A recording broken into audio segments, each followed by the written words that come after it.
closed, yeah. It's 6:30 p.m. on Monday, October 16th. I welcome everybody to this meeting of the Planning and Development Council of the Town of Oakville. We have no regrets, and let me see here. Members of council, no, we've already passed that point. Oh, I know. We need to know if anybody has a declaration of pecuniary interest. So you're going to declare only an interest in the proceedings. Very good. So now, if two of us would move and second transition to the committee of the whole, that'd be welcome. Councilor Lischina and Councilor Longo. Any objection? Madam Clerk, there being none, that carries.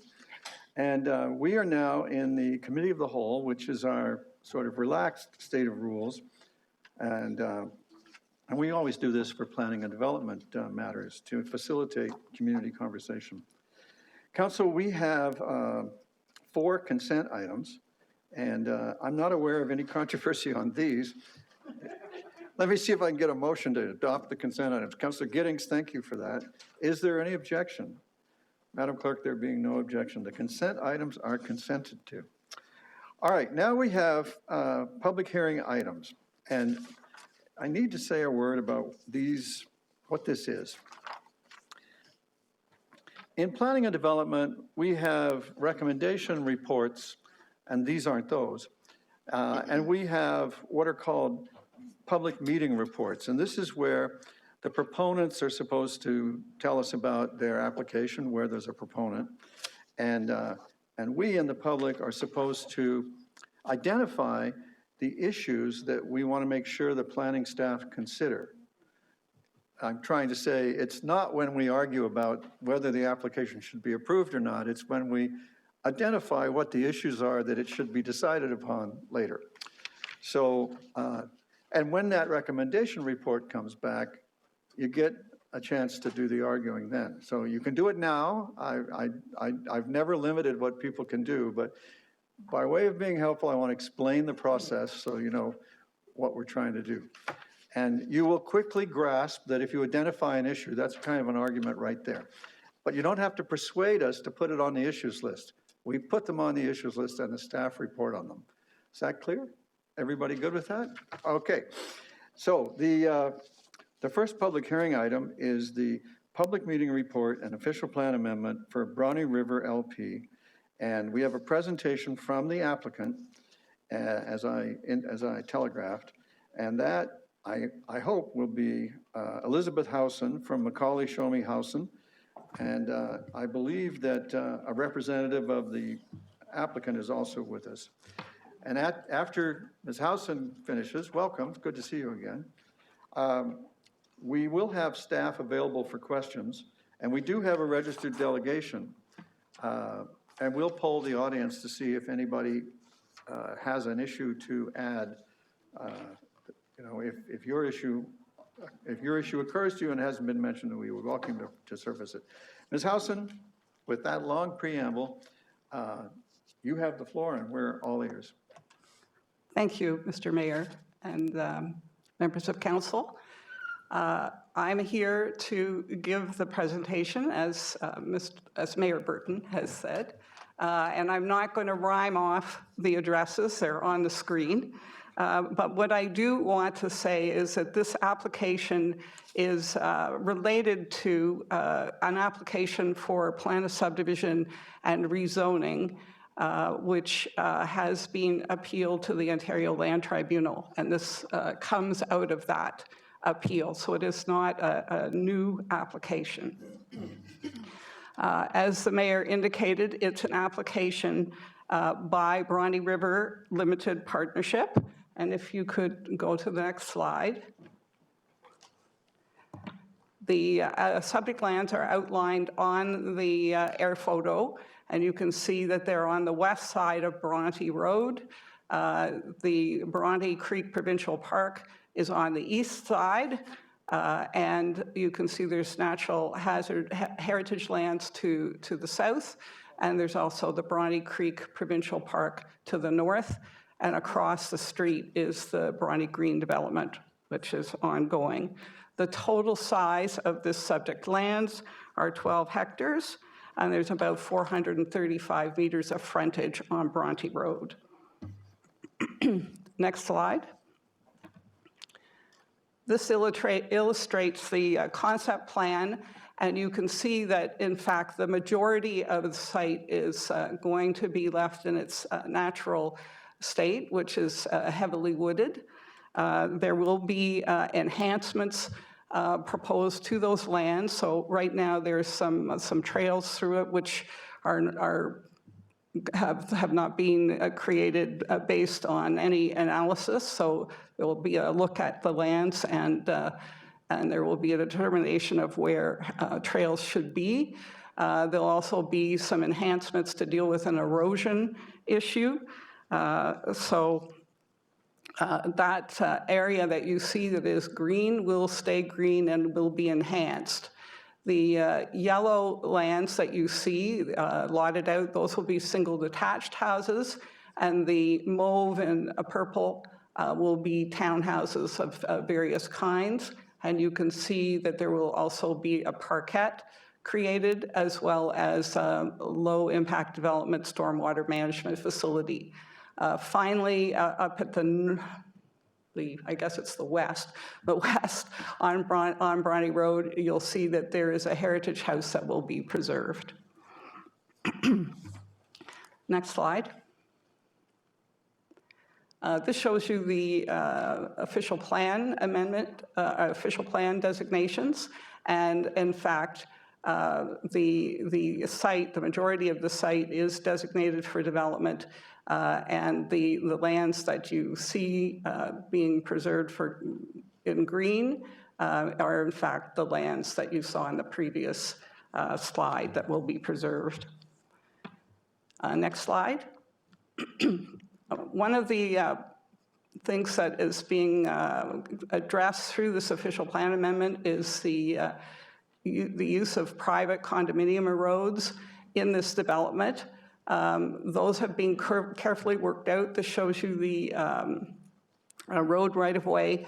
It's been looked at with town staff very carefully to ensure that all of the things that could be put in a public right-of-way will be addressed in the private rights-of-way. And that includes sidewalks on both sides of the road with one exception.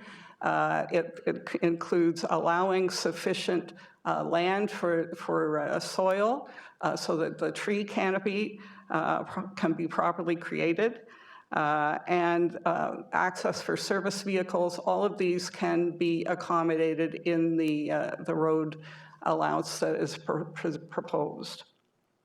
The next slide.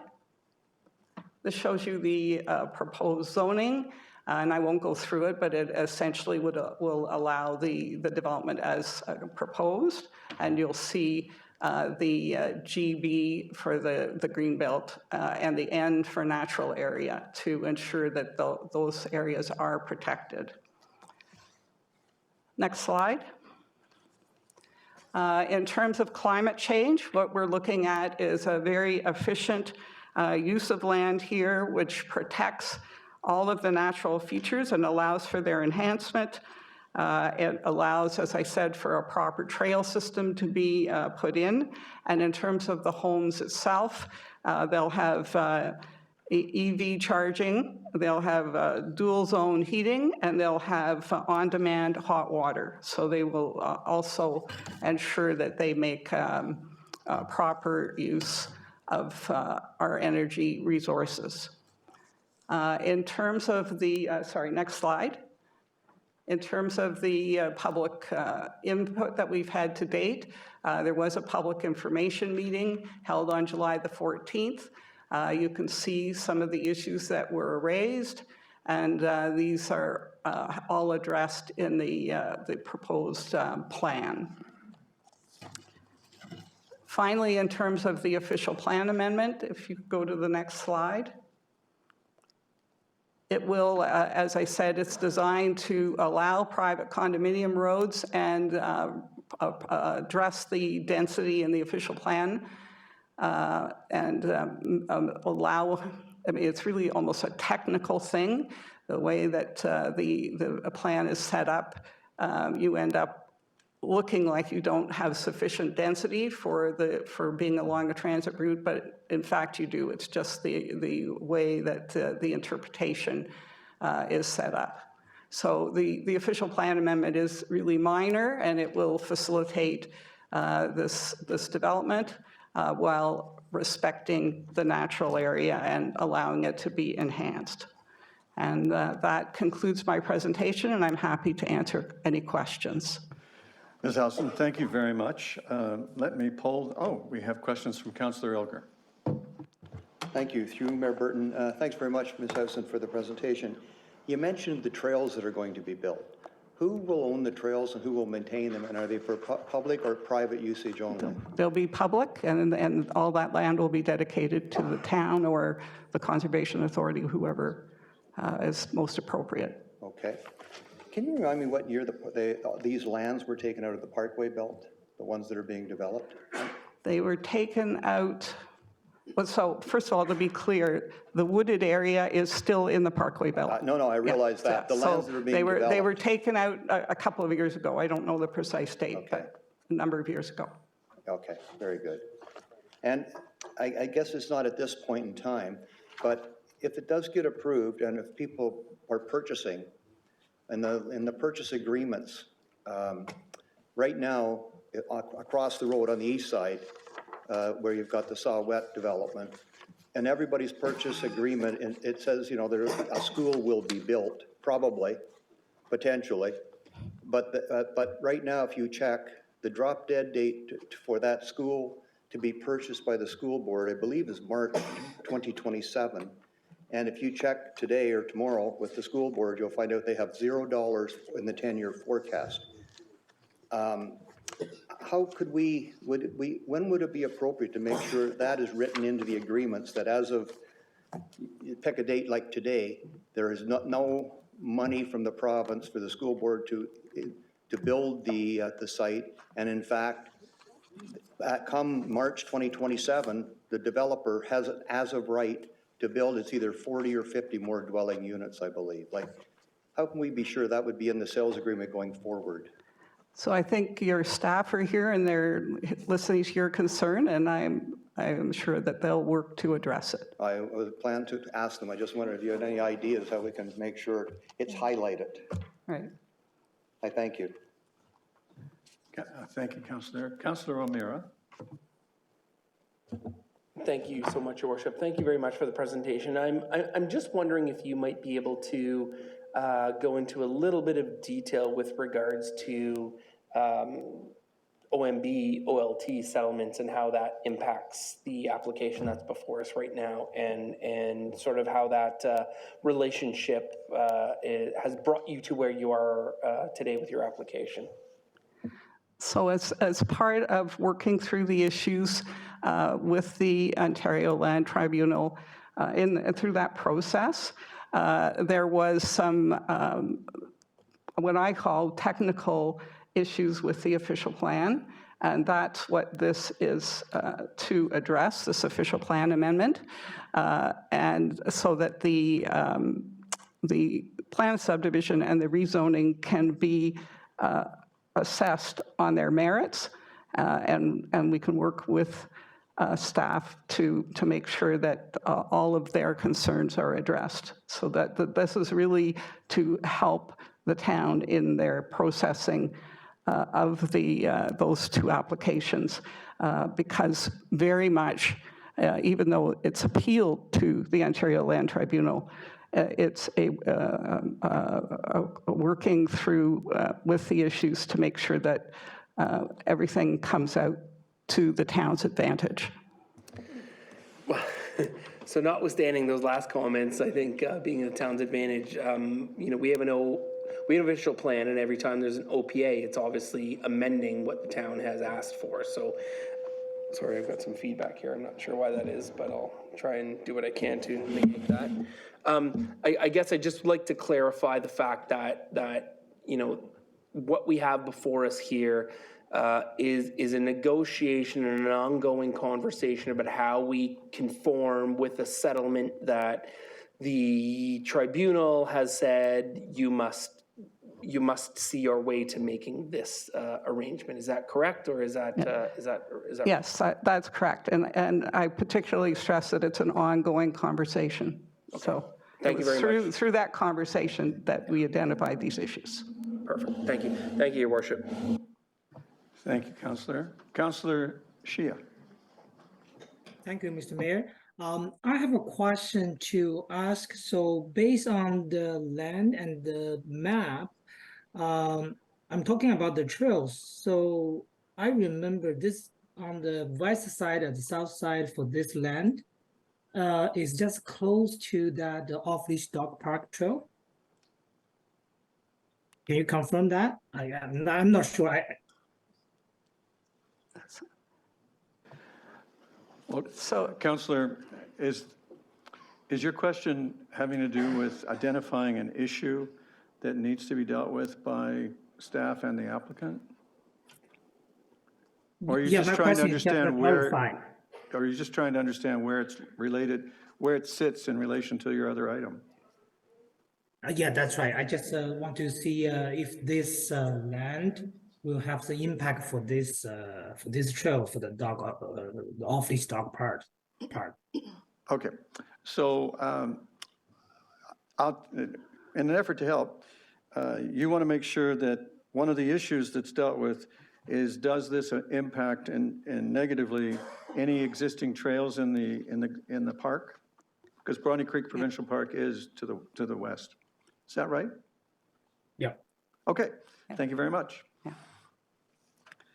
Ms. Howson, thank you very much. I would like to know if we can connect Mr. Kashif Chaudhry, who is a registered delegation and is available by Zoom. And we're going to wait for the clerks to do their technical magic to make that happen.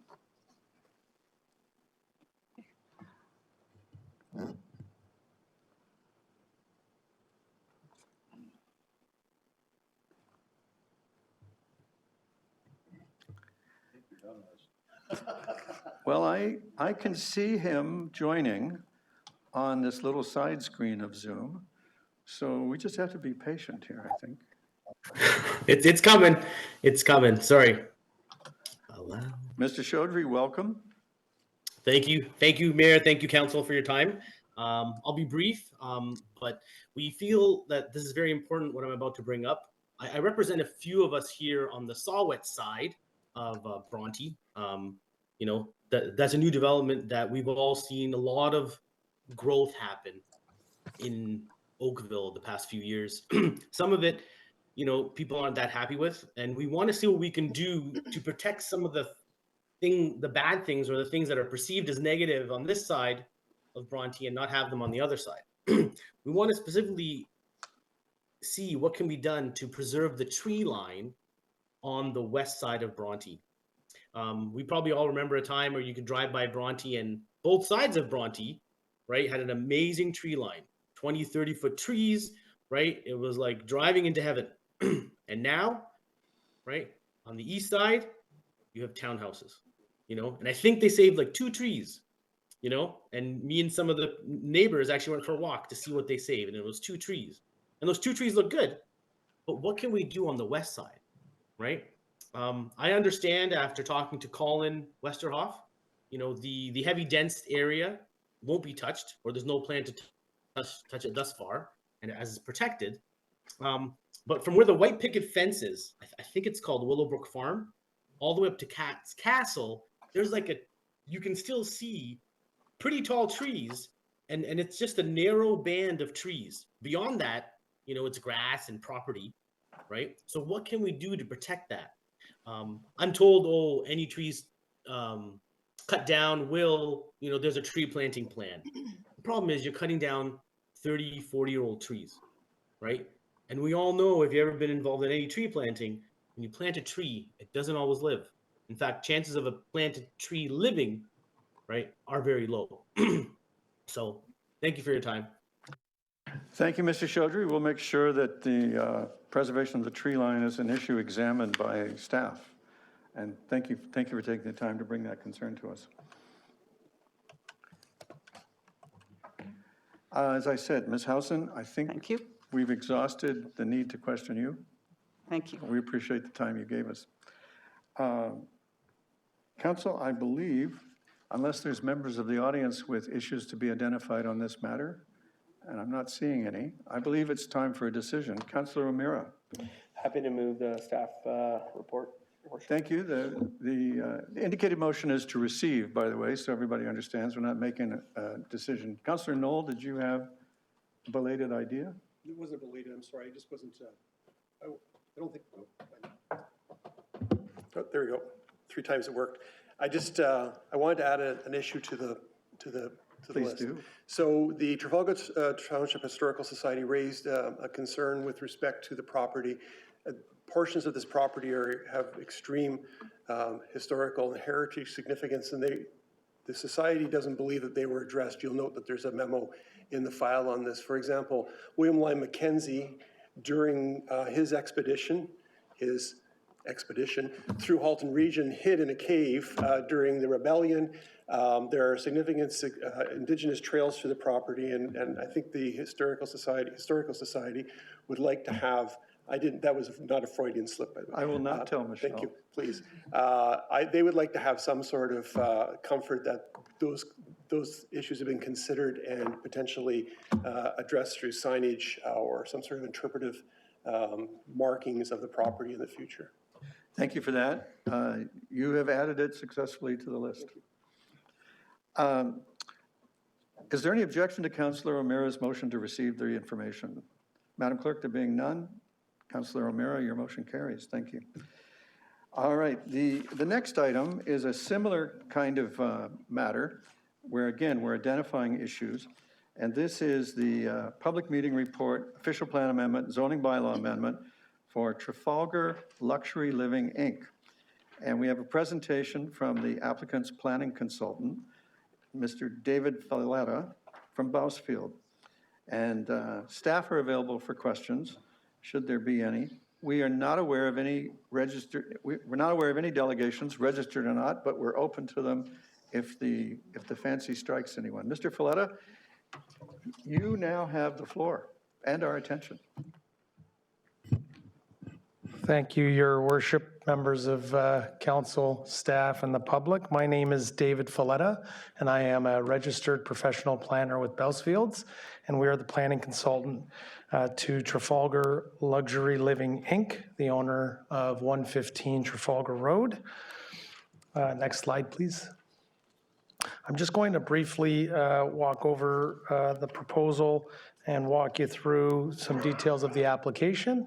And we're here today to hear some comments to bring back to staff. And I do want to thank staff for their work on the staff report, as well as their coordination with us through the application process, especially Kate Cockburn, who's been very helpful, and she's the senior planner assigned to this file.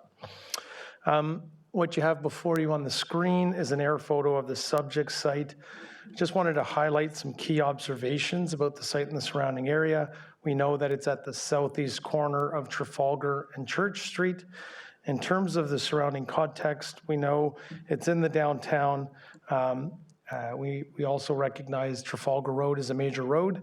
Lakeshore Road are major roads. They're very identifiable as major roads, not only in how they function, but also in the size and scale of them. They're wider streets compared to some of the local streets surrounding the site. We also note that most of the buildings are pulled close to the street line. They're organized in an urban downtown context. And there's a variety of building types which we see in historic downtowns like this. And in this case, we've got Main Street buildings pulled tight to the street line. There are also house form buildings on the north side of Church Street. There are a mix of mid-rise buildings throughout the downtown. We know that there's a parking structure immediately east of the subject site, and we have interspersed surface parking lots, again, interspersed throughout the downtown. So just trying to give an idea of the surrounding context. Next slide, please. In terms of the proposed development, the staff report does a great job highlighting it. I do want to identify a couple of the key statistics related to the proposal. We know it's a 6-story mixed-use building, and it's designed by Hicks Design Studio What you see before you is a rendering of the vision for the subject site in the building. It's looking at the corner of Trafalgar and Church Street. There are 12 residential units. They are large residential units. There are 3 one-bedroom units, 3 two-bedroom units, and 6 three-bedroom units, all very large. There's 3 retail units at grade, which is approximately 230 square meters, so about 26 or 2,700 square feet. And there are 21 vehicular parking spaces exceeding the bylaw requirements. Next slide, please. In terms of the organization of the ground floor, you'll see that Church Street is to the left of the screen and Trafalgar is to the south.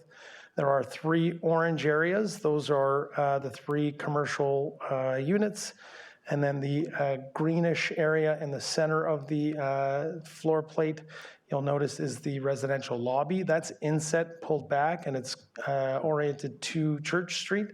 We've got some service area in purple, and that's where you've got your mechanical room, garbage room, and locker space for the building. And then the blue area is the vehicle ramp, which goes to the underground parking.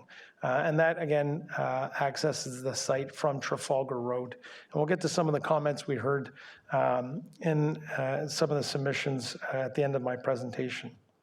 Next slide, please. What I should have noted as well on the last slide was that above the ground floor are all residential units. Some of the floors have 2 or 3 units, and some of the floors have just a single unit on the top floor. In terms of the applicable planning policy framework, just wanted to highlight for you the official plan policy framework that applies to the site. The subject site is designated growth area on schedules F and G and Main Street 1 on schedule Q1. These designations permit a wide range of retail and service commercial uses as well as residential apartments. So the proposed uses are permitted. The designation also permits mixed-use buildings up to a maximum height of 4 stories. And again, we're proposing 6. However, the official plan includes a bonusing provision that allows for up to 2 additional stories through what used to be called Section 37 bonusing. We know that that has changed through changes to the Planning Act under Bill 34. And as a result, a technical official plan amendment is required. So based on our submission to staff and this council, it's our opinion that the official plan contemplates that additional heightened structures. This is generally a technical study, and we still reviewed it against all the compatibility requirements in the official plan. And in our position, in our analysis, the proposed 6 stories does fit. Next slide, please. In terms of the zoning bylaws, similarly, the site is zoned CBD. It permits the proposed uses as well as a wider range of commercial uses. Again, there's a maximum height cap of up to 4 stories. And you're allowed to build basically to the site's boundaries. Now, some of the amendments to the official plan and zoning bylaw include, the only amendment to the official plan is that increase in height that I mentioned earlier from 4 stories to 6. And again, that would be on a site-specific basis. In terms of the requested amendments to the zoning bylaw, there are 4. The first one is to increase the maximum height from 4 stories and 15 meters to 6 stories and 23 meters. It's to reduce the width of a stacked parking space from 3 meters to 2.8. So that's specific requirements for parking spaces within a parking stacker in the basement. So again, we're just reducing it, and that's generally related to the type of stacker system that's being proposed within this building. The next item is to amend the main wall proportion requirements to permit the upper level step back. So currently, you can only step back above the 12-meter height. We're proposing that that be increased to 14 meters. And then lastly, increase in the balcony projection on the 6th level only to permit the residential terrace. So right now, your bylaw only permits a 1.5 meter projection, and we're proposing a 3.6 meter projection. Again, what we've done at the upper steps of the building is to really increase that step back above that 4-story podium, which you see kind of consistent throughout the downtown. Next slide, please. Some of the other items and highlights we wanted to identify for you is that there are some sustainability features that we're proposing at this point. Although it is early in the process, we know that through the site plan process, more details about sustainability will come a little bit clearer, but we're proposing EV charging stations. We know that intensification like this is sustainable. There are minimal shadow impacts on the public realm, which we think is very important from a sustainability perspective. And then we have a green roof features not only on the terraces, but also on the roof of the structure. Next slide, please. Finally, we did have a public information meeting, which has been highlighted in your staff report. That occurred on February 2nd of this year. It was an online meeting, and there were 108 invitations that were issued to all the property owners, similar to those that would have been circulated today's meeting. Comments from the meeting were focused on unit sizes and types, loading and vehicle access, community benefits, and then configuration and tenants of the retail space. A couple of other sort of items that I do want to touch on. Next slide, please.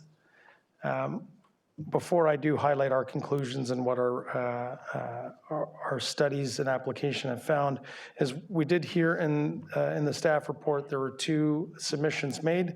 They're generally related to the vehicular access, and then one comment related to the height. As it relates to the vehicular access, we know that we submitted a transportation impact study. We retain the scope of that study through your staff, your technical staff, through the pre-application consultation. And it looked at the viability and the safety of the access from Trafalgar Road, and it's been rationalized. So we do identify that and know that as an issue. And then the second thing, as it relates to height, in our opinion, the way that the building is designed, it really does take into consideration the built form structure of the neighborhood. It really maintains that 4-story height, which is consistent with some of the other built form in the area. And the upper levels of the building have not only been de-emphasized through architectural design, but it's also been stepped back to pull away from that street line. So with that, I will submit that, in our opinion, the proposed application is appropriate and desirable in land use planning terms, and we've provided a number of studies to support the proposal. And I'd be happy to answer any questions at this point. Thank you very much. You squeezed in there very nicely, and you generated questions from near and far. I'll start with far. Councillor O'Meara. Thank you very much, Your Worship. If we might be able to go back to that last slide, actually, that might be a good starter if staff are able to do that for me. Sorry, thank you. So it's 6 stories from what we're reading and 12 units, is that correct? Through you, Your Worship, to the councillor, correct. It's 12 residential units, but then there are also 3 commercial units on the ground floor. So how many affordable units will be in this development? By any definition that the province is using right now, how many affordable units will be here? Through you, Your Worship, to the councillor, there is no requirement at this point for affordable housing on these lands, and as a result, none is being proposed at this point. So none, okay. So then the very top black stack there, because if I count 3 units, that's a, can you just tell me, so the top you said is just 1 unit? Is that what it is? Through you, Your Worship, to the councillor, correct. The top floor is 1 penthouse suite. Okay, so then my last question, and I'll leave it to my council colleagues, is how is this meeting the provincial target of building more affordable housing and helping us build our 33,000 units that we have to, 33,000 units in 10 years? How is this helping us build those units in this space here? Through you, Your Worship, to the council, that's a great question, and we do recognize that throughout Ontario, and especially the Greater Golden Horseshoe, there is an issue with housing and housing affordability. However, there is also an opportunity to provide for a full range of housing options. So the intent isn't to always provide affordable housing, and it isn't always to provide luxury housing. It's provide a full range of housing options, and that's policy framework in the provincial policy statement, as well as the regional official plan and your official plan. So providing a full range of housing options. And in this case, this developer has taken a site that currently has 0 housing on it and has replaced it, or is proposing to replace it with a mix of commercial ground floor units as well as 12 new additional residential housing units. Thank you, Your Worship. Thank you, Councillor. And as I guess not everybody understands this, the housing target of 33,000 new units for Oakville by 2031 does not specify any number of affordable houses or housing units. It only specifies 33,000 housing units. Dwelling units, housing units. The euphemisms are going to be the end of us. Mr. Filletta, thank you very much for your information. Oh, sorry, Councillor Hazlet-Thiel. I said near and far, and both of the councillors who are near to you are next. Councillor Hazlet-Thiel and then Councillor Giddings. Thank you for your presentation. A few questions that have come up. A resident couldn't make it, so has been texting me madly. And you've answered almost all of it really well. So thank you for sharing the mix of units. We appreciate that. That often doesn't occur. Great that the rooftop garden and green space is there. You heard their concern about drop-off, so whether it's Uber or maintenance, and I do think it's a valid concern given the Trafalgar corridor and the church corridor, so anything that can be done in ensuring there's no quaying as you go into that parking ramp. Last thing somebody wants to have to do is to back out onto Trafalgar. It wouldn't be pretty. In your original community consultation, you had said 27 parking spaces. So have you reduced it, or is the presentation not up to date? Because your presentation says 21, the original said 27. Just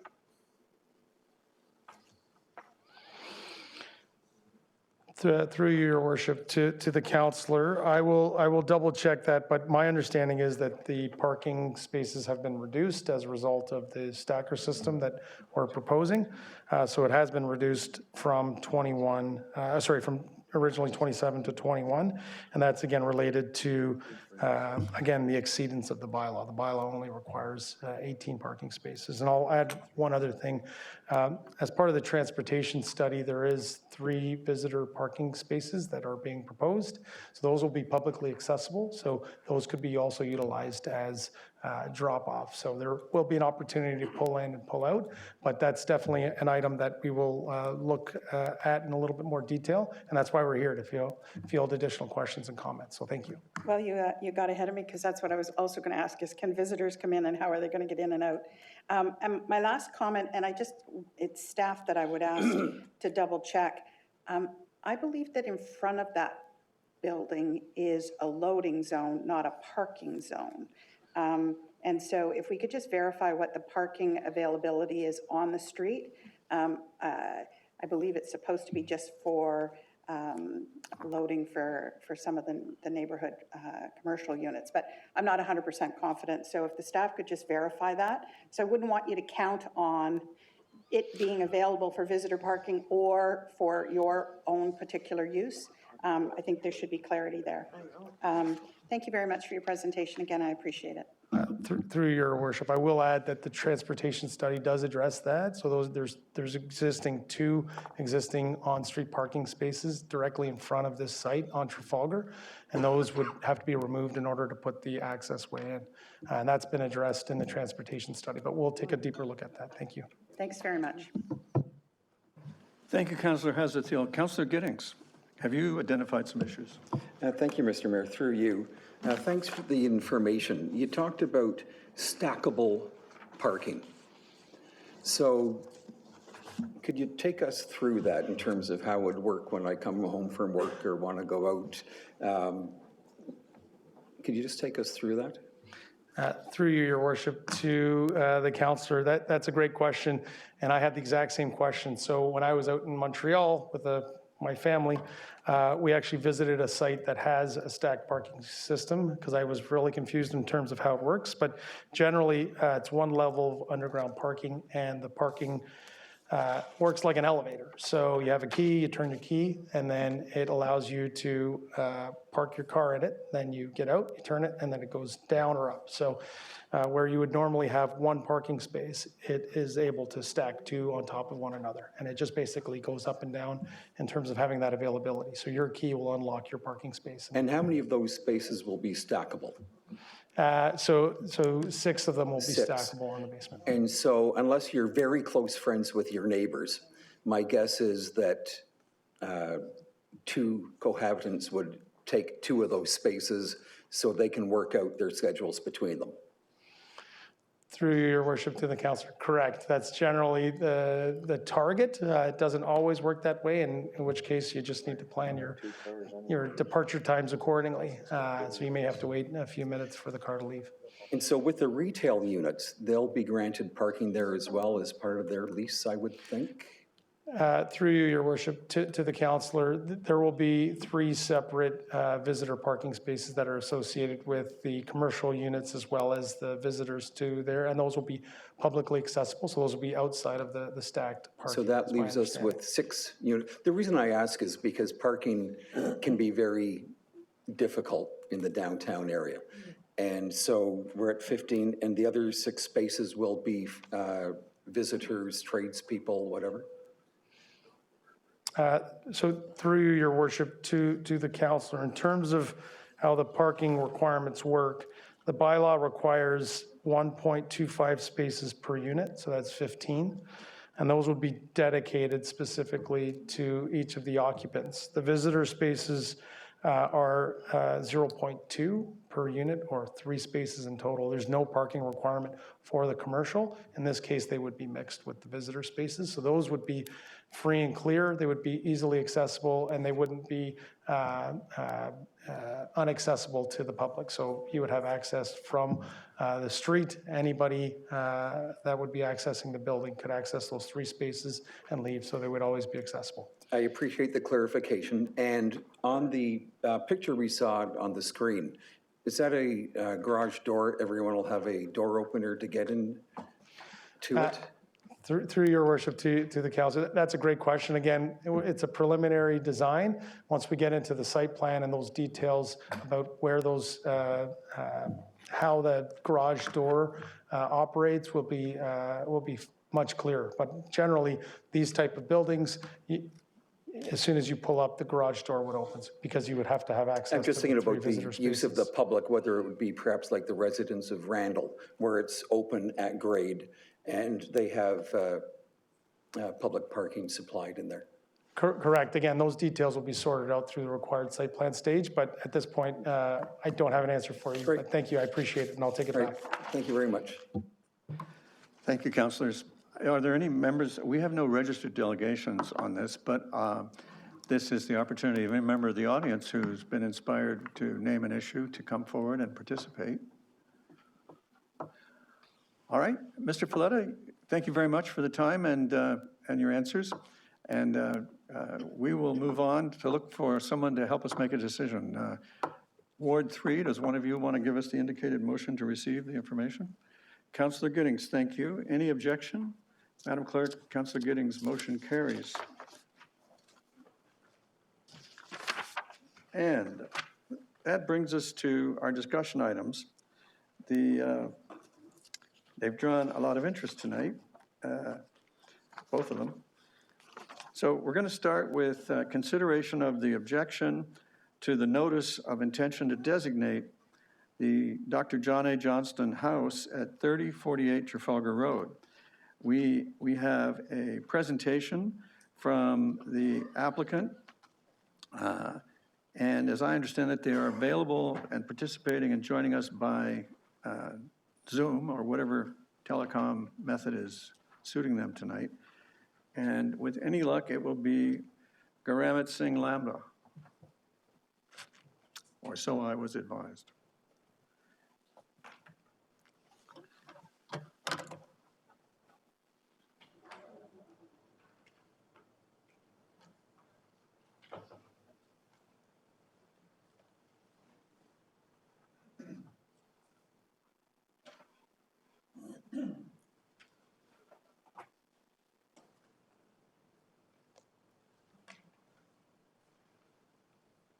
Madam Clerk, what do you have to tell us about our delegation?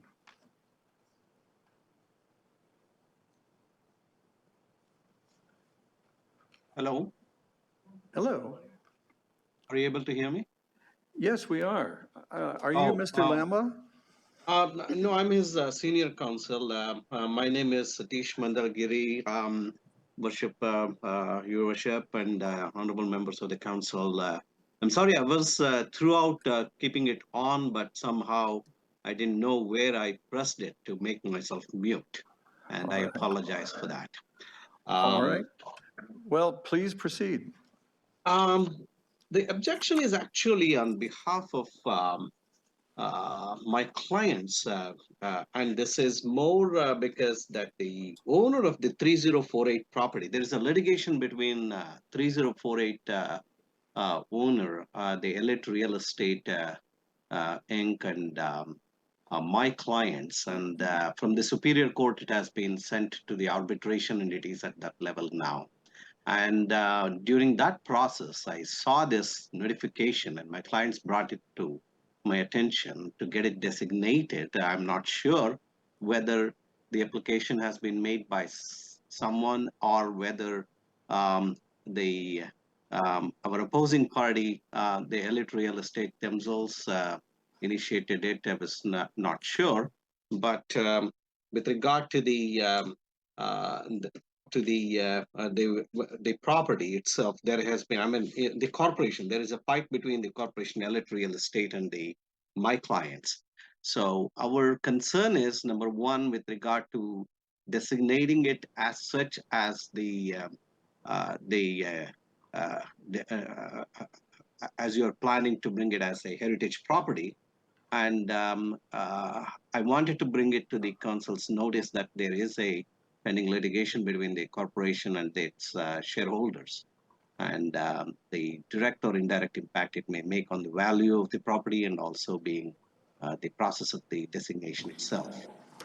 All right. Well, thank you very much for bringing that to our attention. Is there any other matter that you think we need to know? I'm not sure as to why the actual owner, the 3048 corporation itself, is not taking any position in this. In fact, I even brought it to the attention of the council, who is the council, I mean, the solicitor, who is representing the Elite Real Estate and the arbitration process. I'm not sure, they haven't taken any position. So yeah, I thought that it would be relevant for this council to have it in mind as to the real situation regarding the litigation that's going on. That's where it's standing. All right. Well, thank you very much for the time you took to bring our attention to that. Thank you. Are there, Councillor Nanda, did you have an issue or a discussion, contribution to make to this item? You have the floor. No, thank you, Your Worship. No, I think it would just be a question to our staff just to see, would this be any issue in designating this property? Right. Thank you, Councillor. It's my notion that council and the public could benefit from hearing Ms. Lichtenhorst give a précis of how this matter came before us and what's going on here, because, you know, the public watching may not have seen the report, and so it could be in order to give a general refresher. Yes. I do a presentation, if it's pulled up, I can just give you a bit of background I think that'd be on the delightful, file. unless anyone objects. So I'll be brief. This is the property at 3048 Trafalgar Road, and as part of the designation process, or project, I should say, I'm trying to skip to the next page here. Here we go. There's located in the northwest corner of Dundas and Trafalgar. As part of the designation project that planning staff are currently doing to look at the listed properties on the Heritage Register, this is one we are looking at, and we did take it to council on, sorry, I'm just not able to proceed with these. There we go. We did take it to council in July of 2023 of this year, and council moved to issue a notice of intention to designate for the property. We did receive the objection that was referred to on the call by August 2023. And so we're bringing that to the attention of council. Council has two options essentially at this point. You can withdraw the notice of intention to designate, which would mean to end the designation process, or two, not withdraw the notice of intention to designate and pass the bylaw designating the property, which of course would continue the designation process. So there is a deadline in accordance with the Ontario Heritage Act to get this done by November 13th, which is why we have it here tonight in front of you. And staff has reviewed the reasons for objection that were submitted. We continue to recommend designation that a bylaw be passed. If a bylaw is passed, there will still be another 30-day period during which anyone can object to the passing of the bylaw. That's essentially a second stage during which anyone can object to the designation process. And I just have here the reasons for objection and the staff response. So essentially, the objection letter noted that the property is in dilapidated condition and has not retained its original design. Staff believes that it actually does have almost all of its original exterior features, which can be restored. And the building's condition is actually not a criterion that's considered by Regulation 906, which is the part of the Heritage Act that we use to determine if a property meets the Heritage Act requirements for designation. And secondly, historical associative value. The reasons for objection noted that there is nothing of significant importance that attracts people to the location, and there's no longer a village that could relate the building to it. Again, we feel like there's still historical significance here. It is associated with Dr. John A. Johnstone and the former village of Trafalgar. They may no longer exist, but the building is a physical remnant that contributes to today's community as an anchor to the past in an area that's continuously changing and evolving. And finally, it was noted that the village does not exist from a contextual value and the building's dilapidated. Again, we don't look at condition as part of this assessment. And secondly, we look at the house as existing on the site for 130 years as being a really important part of the town's fabric. So again, we've re-examined the reasons for designation in light of these specific reasons for objection, and we still remain of the opinion that the property meets these three criteria. And that the property still merits designation. And again, despite the litigation or other issues that are happening behind the scenes, we are just looking at this from the Ontario Heritage Act and determining whether it meets these criteria. We still believe it does. So our recommendation is that and the notice of intention to designate for the property be maintained despite the notice of objection that was received. And secondly, that bylaw 2023-122 does that designate the property attached as Appendix B to this agenda be passed. And I'd be happy to answer any questions. Ms. Lichtenhorst, thank you very much. I'm really glad I asked you for that. I have one question before I turn it over to the first councillor with his hand up, Councillor Knoll, but I beg your indulgence. Is the existence of the village a requirement in any way, shape, or form in Regulation 906? Through your worship, no, and in fact for us, this is one of the last remaining structures from that village, which actually for us gives it even that much more importance to really remind the people who are moving here and people who've lived here a long time of that part of Oakville's history. All right, and then Councillor Knoll, if you'll beg me one more indulgence, is there a member of the Ward 7 fleet of councillors who'd like to put a motion on the floor as recommended by staff here? Councillor Shia, thank you very much. Councillor Knoll, you have the floor. Thank you. I actually wanted to make a point and ask a question. So the point was, thank you, you just made my point, that the very fact that the village, that the community, the old community doesn't exist anymore is an argument to in fact designate and maintain the designation, because our history is important. Trafalgar was a significant contributor to the creation of this great community we call Oakville. And there is very few examples of historical dwellings left in North Oakville. Many have burned down or been too dilapidated to be restored. This building is not in horrible condition, although it has not been maintained recently, which leads to my next question, or to my actual question. Presuming council will support the motion to maintain the current course of action to designate the property, Do we have any tools that we can use to enforce proper securing of the property? Because I have been keeping an eye on it, and I've noticed that there's been extraordinarily little maintenance done on the property. And I am concerned that while it may not be dilapidated now, that it will be unless it's shored up very soon. Do we have tools that we can use to make sure that that's done? Yes, through your worship to Councillor Knoll. So we have used the property standards bylaw up till now, but because it was not a designated property, we could only use the basic portion of that bylaw, which just basically said, you know, secure the building so no people or animals can enter. Now that we actually have a notice of intention to designate out for the property, we can use the special heritage section of the bylaw. And so I've already been out on site with municipal enforcement staff. There is a property standards order out there requiring the work to be done by mid-November, I think it is. If that is not done by the owners, then town staff will take that on, because you're right, we're at a point now where we need to more than just keep the doors and windows closed. We need to make sure that actually that wood is being painted and the roof is being redone. So absolutely, we are working on that right now. Thank you, Your Worship, and through you to the staff, thank you very much for the excellent work on this file. I'm very excited to see that this thing actually comes to pass. Thanks, Councillor Knoll. Anybody else? Councillor Chisholm. Thank you, Worship. Just a question with respect to if the town has to go in to maintain the minimum standards of this building or structure, I would assume the cost which just goes back onto the tax base or the owner?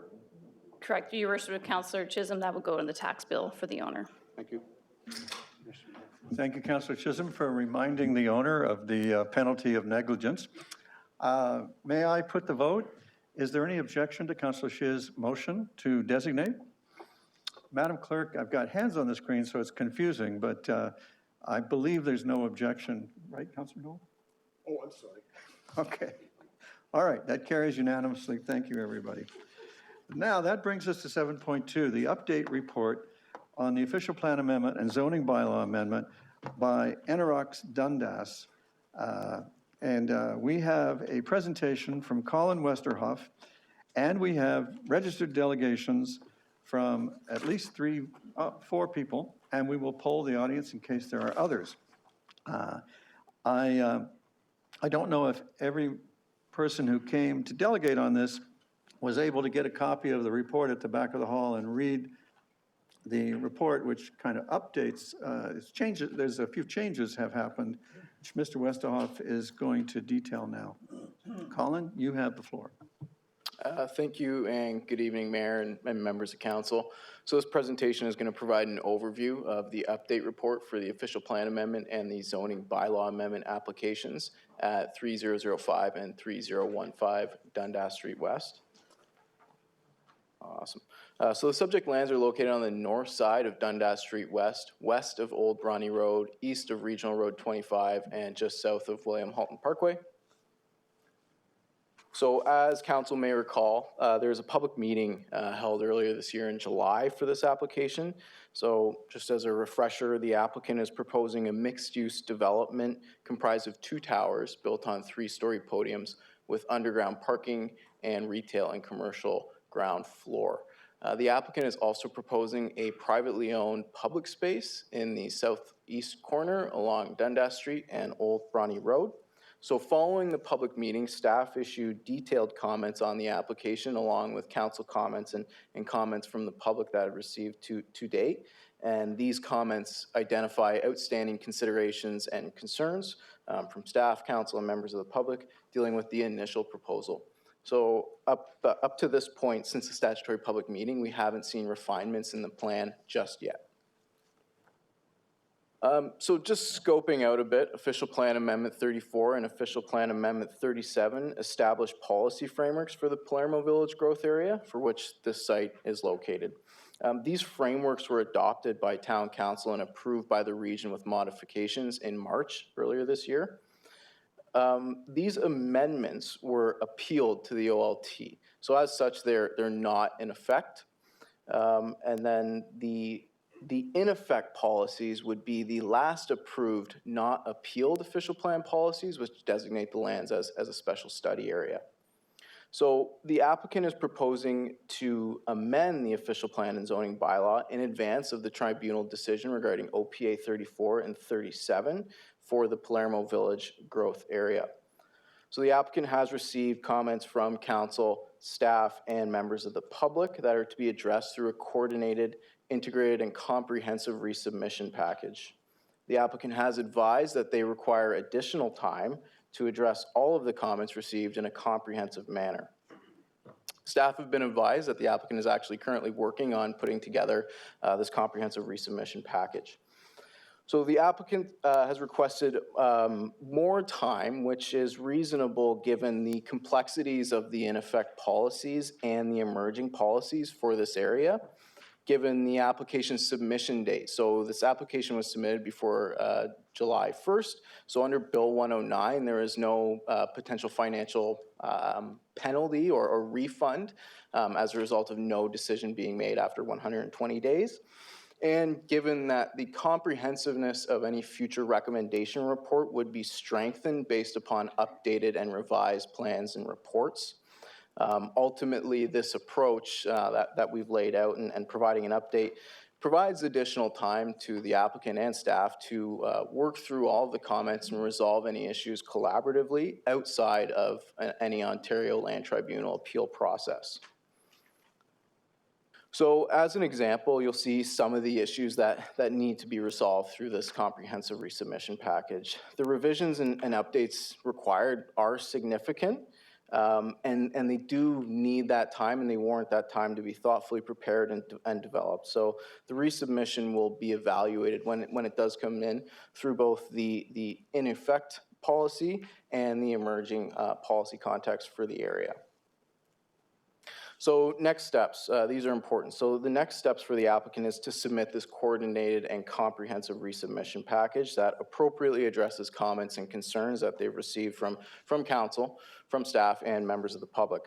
So as previously mentioned, we've been advised that they're working on a resubmission package right now for, resubmission, for lack of a better word, to the town.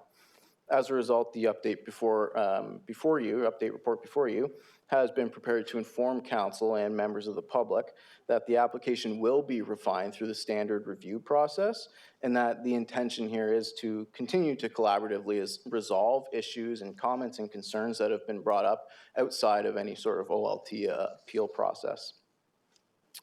So following the submission of this coordinated, integrated, and comprehensive resubmission package, we will review the new and revised plans, any updated agreements or plans themselves in advance of bringing forward any subsequent reports for council's consideration. And then, so in conclusion, we put forth the recommendation that's seen on the screen here for council's consideration. And happy to take any questions. Thanks. Thank you. Let's see. We've got at least one from Councillor Elgar. Councillor Elgar. Thank you. Through you, Mayor Burton. Thanks for the presentation. I'm just trying to be clear here on the clock. If they resubmit, when the clock starts again? Like right now, there is no clock anymore, or is this clock still running? Through you, Mayor, to Councillor Elgar. So essentially, the clock has expired. It expired, I think, last week on the 7th of October. Yes. So right now, we are at 127, 128 days. Yes. So if there's a resubmission, it's not restarting the clock, but we're going to continue to work in an area where an appeal could be made, but we have sort of the a collaborative relationship here that we're going to work together to continue to resolve issues, right? But the clock, we've passed the clock, but we don't have to pay out any money because of the date it was submitted. But I was just trying to figure out on the resubmission, all of a sudden, does everything change? The answer to that is no. So the 120 is expired. Any resubmission doesn't restart the clock. So we're in the same place we are. Should a resubmission come in a month or 2 months or next week, we would be in the same place. So right now, there's no data dollar consideration that still go to the OLT at this point in time. Through you, Mayor, correct. This could still end up at the OLT, but where we are right now, we're in an area, or we're in a stage where we can continue to resolve any of these outstanding issues before we get to sort of that final appeal stage, right? So when you read through the report, I thought staff did an excellent job of highlighting all the things that are problems. Like, there's no water or wastewater at all, and nothing. So would the OLT still hear the application if there's no chance of them hooking up to any pipes? Like, is everybody gonna bring a pail of water with them? Like, how would that work? Through you, Mayor, I do not know the answer to that, but I can find out for you. I appreciate that, but thanks for the report, because it highlighted a huge number of issues, height being just one of the many. Thank you. Thank you, Councillor Elgar. Councillor O'Meara. Thank you, Your Worship. Through you, can staff report back on how this proposal fits in with our urban design view in 2012 of what we had this corridor looking like and feeling like? Because from the renderings, it looked nothing like we had planned and nothing like we had envisioned for this area. And I'm just wondering how that factors in, and if we could please have a conversation or report back about what we're trying to do there and what the applicant has proposed to do there. That would help us a lot. Thank you. Thank you, Councillor O'Meara. Councillor McNeese. Thank you, through your worship. I agree with Councillor Elgar there. Well done report. I would also like to see some emphasis on the access to Bronte Road, because I've been past this site before. I've used the daycare up the street, and you cannot exit this site and go south on Bronte Road, and that's where most traffic's going to want to go without making illegal turns. And if there's, you know, hundreds of units and hundreds of people doing that on a 6-lane road that's supposed to be a transit corridor and all these things, you know, the town and the region's going to have a huge problem on their hands. So we could add sort of a deep dive into that. Getting the site, you can access it from Bronte Road, but leaving, you will not be able to access Bronte Road. Thank you. Thank you, sir. Councillor Nanda. Thank you, through you, Your Worship. Thank you so much for the report. It was great. I know we had discussions in past too, and one of the main issues that came up is, has there been any progress made on them speaking to the adjacent developers to work in conjunction with them? Because I know that that was one of the overall issues, is for the whole plan to work together. Absolutely. Through you, Mayor, to Councillor Nanda. So as far as I'm aware, there has been, that conversation has been initiated on a without prejudice basis, and they're working through that. And I know the applicants here today, maybe they could give you some more detailed information about where they are in that process, but I know that that has started.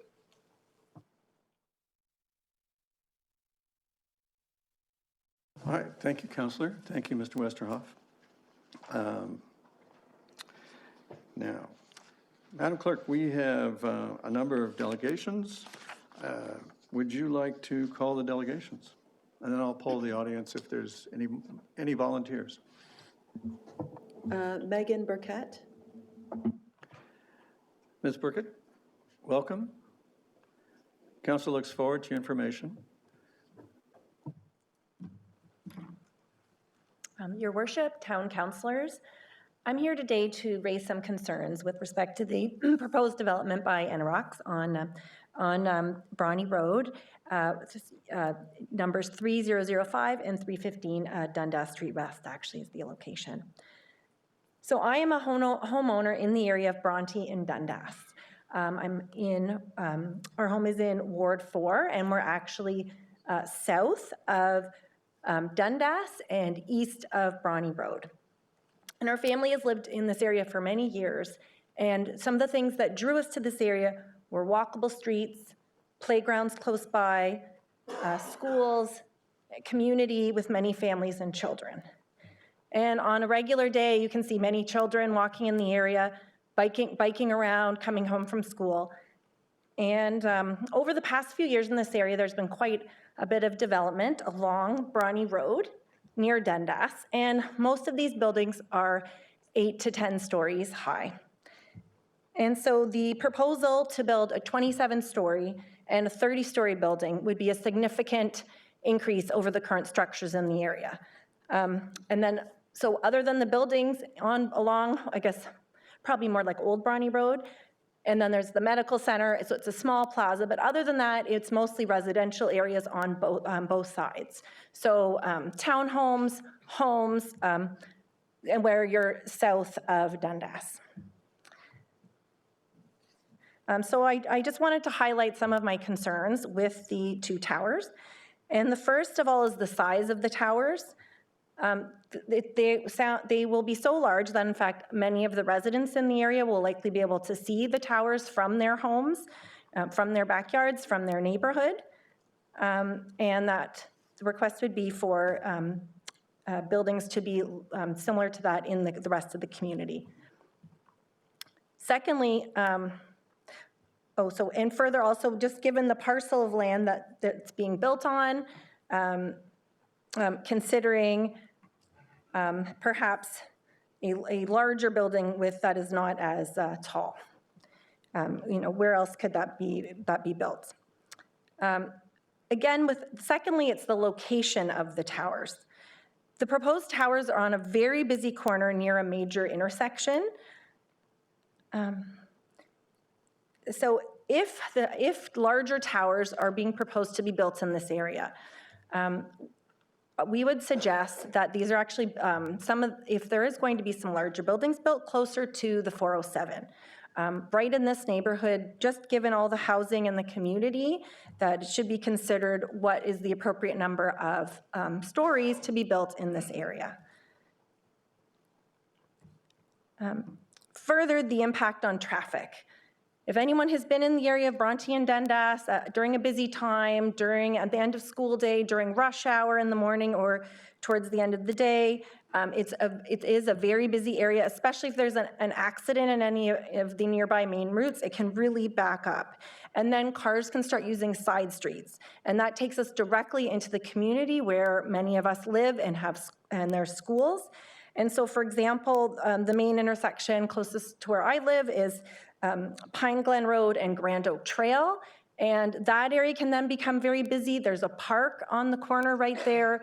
There's always children in the area, and there's a real concern that if those side streets are being used, because the main intersection is so busy, that will have a direct impact on the community.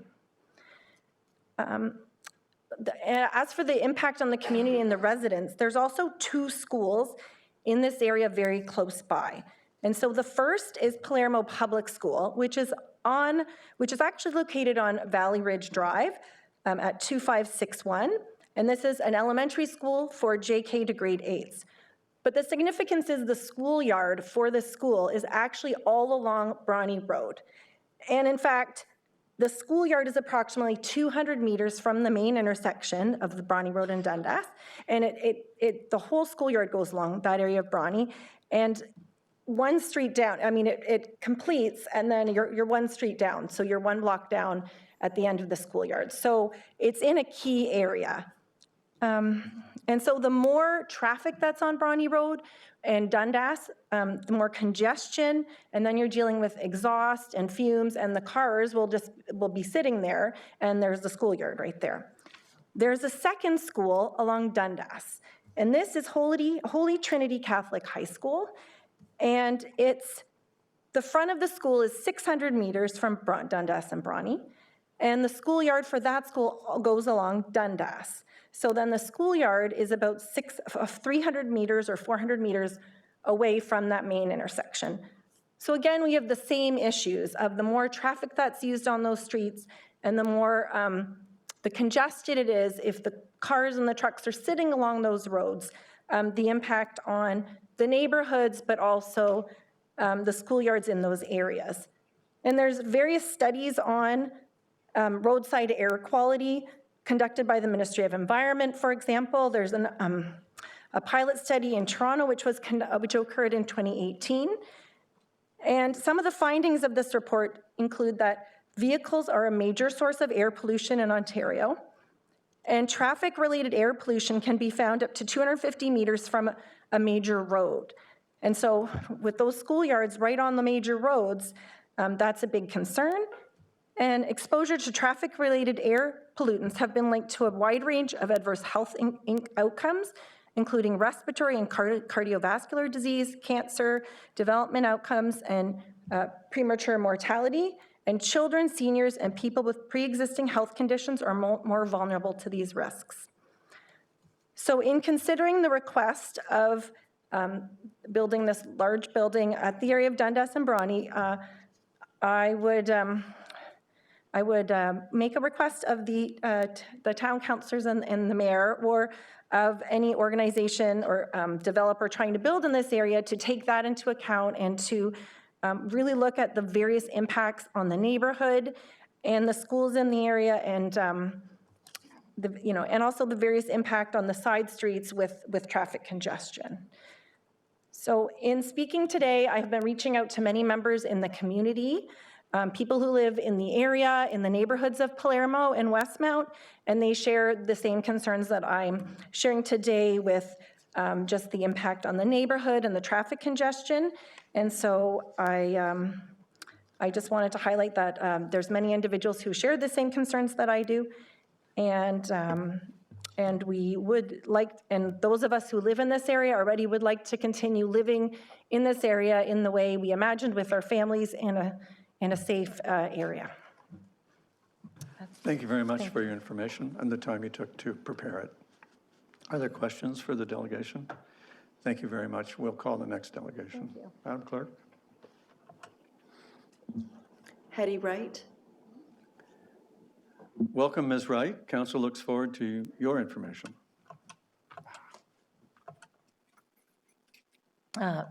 Good evening, Mayor Burton, town councilors, Colin Westerhoff, if he's here, and Planning and Development Council, and anyone else that I might have missed. Guess I'm tall here. Okay, thank you for giving me the opportunity to express my concerns and the concerns of my neighbors and residents about the building application of NROX on Dundas. I am a retired high school teacher, and I live in Bronte Creek, which abuts Dundas and Bronte Road. So as well as a PowerPoint presentation, I am submitting a petition signed by 35 concerned citizens living in Bronte Creek. All right. So my first major concern actually was addressed by Jonathan McNeese, and that's Bronte Road, Old Bronte Road, and the high density and congestion already that is there. Could we have the next slide, please? So there's just a visual of one of the condominiums going up, and there's a medical building, a large medical building just to the north of that. So could we have the next slide, please? So here you have cars leaving Palermo Medical Building onto Old Bronte Road, and then a daycare sits on the right. So it's constant heavy traffic. And across from that, on the other side, is another medical center. So this all adds to the density of the area, and actually, it's a real traffic jam there at all times. All right, could we have the next slide, please? Oh, and that's a daycare right there, and that's right next to the medical complex as well. And, okay, and there's a pharmacy across the street. Next slide, please. So here's some of the traffic on Dundas and Old Bronte. Right now, both sides of Bronte are lined with condominiums, and less than half of these units are completed, therefore not yet occupied. This high-density area will need to access Dundas Street and Highway 25. So what's going to happen when everyone moves in? So there will be heavier traffic with more people and more cars to come. Now, the potential for gridlock and traffic accidents is actually a given. I almost saw one the other day when I was taking pictures. So is it responsible planning to add to this area, a congested area, by permitting the building of 2 towers housing 690 dwelling units, at least 1,000 more people right across the street. And what's going to happen is that as Dundas and 25 are all gridlocked, people will use Old Bronny Road or they'll take Grand Oak Trail to cut through the residential areas, you know, to avoid the lights, because you're often stuck at those lights for quite a while. The second concern addresses pedestrian and passenger safety at Holy Trinity Catholic School, which is at the corner of Grand Oak Trail and Dundas, and it's 800 meters from the proposed condominium towers. So high school students will be driving and walking on Dundas, which already has constant car and truck traffic. Can we have the next slide, please? So just some examples, and a lot of major trucks, and that's only increasing. So this was at 2:30 in the afternoon. It was not at rush hour.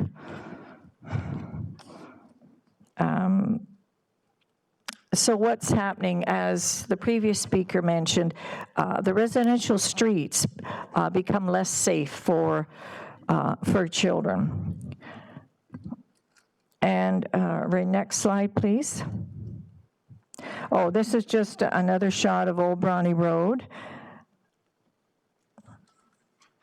And some of these, as you can see, they're still under construction. Could we have another slide, please? The next slide. There you go.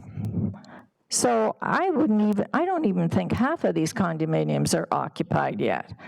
So maybe the people need little helicopters to get out of there. I don't know. Okay, could we, again, this will compromise the residential streets. Could we have the next slide, please? All right, there's the high school. And the next slide, please. So you can just see how congested it already is. It looks like New York City, actually. And there must have been at least 25 buses when I was just across the street at the old Palermo graveyard, because there wasn't any other place that I could stop. All right, next slide, please. So here you go. The buses are turning left onto Dundas. And next slide, please. All right, and this is one of the playgrounds. There are 2, actually. This is on Grand Oak Trail. And so there are cars whizzing by, and there's a 4-way stop there. So there's constant traffic. And thirdly, where are 1,000 residents from the 2 towers? How are they going to access 25 and Dundas? Maybe they can use helicopters. I don't know. Fourthly, the traffic on Highway 25 will increase exponentially as the town of Milton grows, and especially when the CN rail hub intermodal is operational. The transports from the hub will use 25 to reach the QEW, adding to the already heavy traffic. So the increased air pollution, noise, and congestion will have a significant impact on the community's health and safety in Palermo, Bronny Creek, and West Oak Trails. The Federal Environmental Assessment Panel found CN's proposal will have harmful effects on human health. All right, so that's the government's finding. All right, and last but not least, these huge towers, for me, will be a blight on our residential communities. Townhouses, fourplexes, and low-rise apartments are a more humane scale of building. Historically, Oakville has been a beautiful and livable residential community. So let's keep Oakville beautiful. Thank you very much. Thank you, Ms. Wright, for your information. Oh, the petition. Could we have the next slide, please? Oops, maybe we lost it. That's just, I don't have the third page on that. But anyway, those are some of the signatures. Thank you very much for the time you took and the effort you expended. Madam Clerk, the next delegation, please. Alicia Bedford. Welcome, Ms. Bedford. Council looks forward to your information.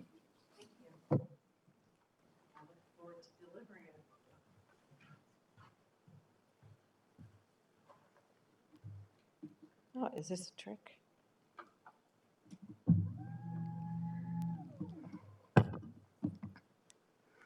Good evening, council members. Nice to see you. Good evening, all of you. Ms. Bedford, Yes? you should address council. Oh, yes, thank you. My name is Alicia Bedford, and I'm a member of the Board of Directors of the Oakville Community Association. And I'm here this evening to provide some thoughts regarding the proposed development in Palermo Municipality, known as 3005 and 3015 Dundas Street West. Can I have slide 1, please?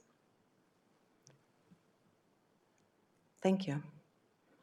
OCA's vision is that it wants to contribute to creating an engaged, safe, caring, and vibrant community where all residents enjoy a positive quality of life. Next slide. The proposal in question is for 2 mixed-use high-rise towers with a 27-story building and a 30-story building, which will include 690 residential units offering studio, 1, 2, and 3-bedroom units on an area less than 2 acres. Next slide, please. As you can see from this aerial view, the area in question fronts on Dundas Street West in between Bronte Road and Old Bronte Road. Next slide. This is the proposed site plan, which depicts a 30 and 27-story building together with 3 3-story buildings. Next slide. This shows a depiction of the proposed towers, and I would say they look kind of nice in this depiction, but in this circumstance, the analogy that a picture is worth 1,000 words, we do not think will apply. Next slide. There is planned 690 total residential units with 698 total parking spaces, but only 552 would be for residential, with the other 146 spaces for visitors and retail components. That does not leave enough for the residential people living there. And I think all of us in here realize this.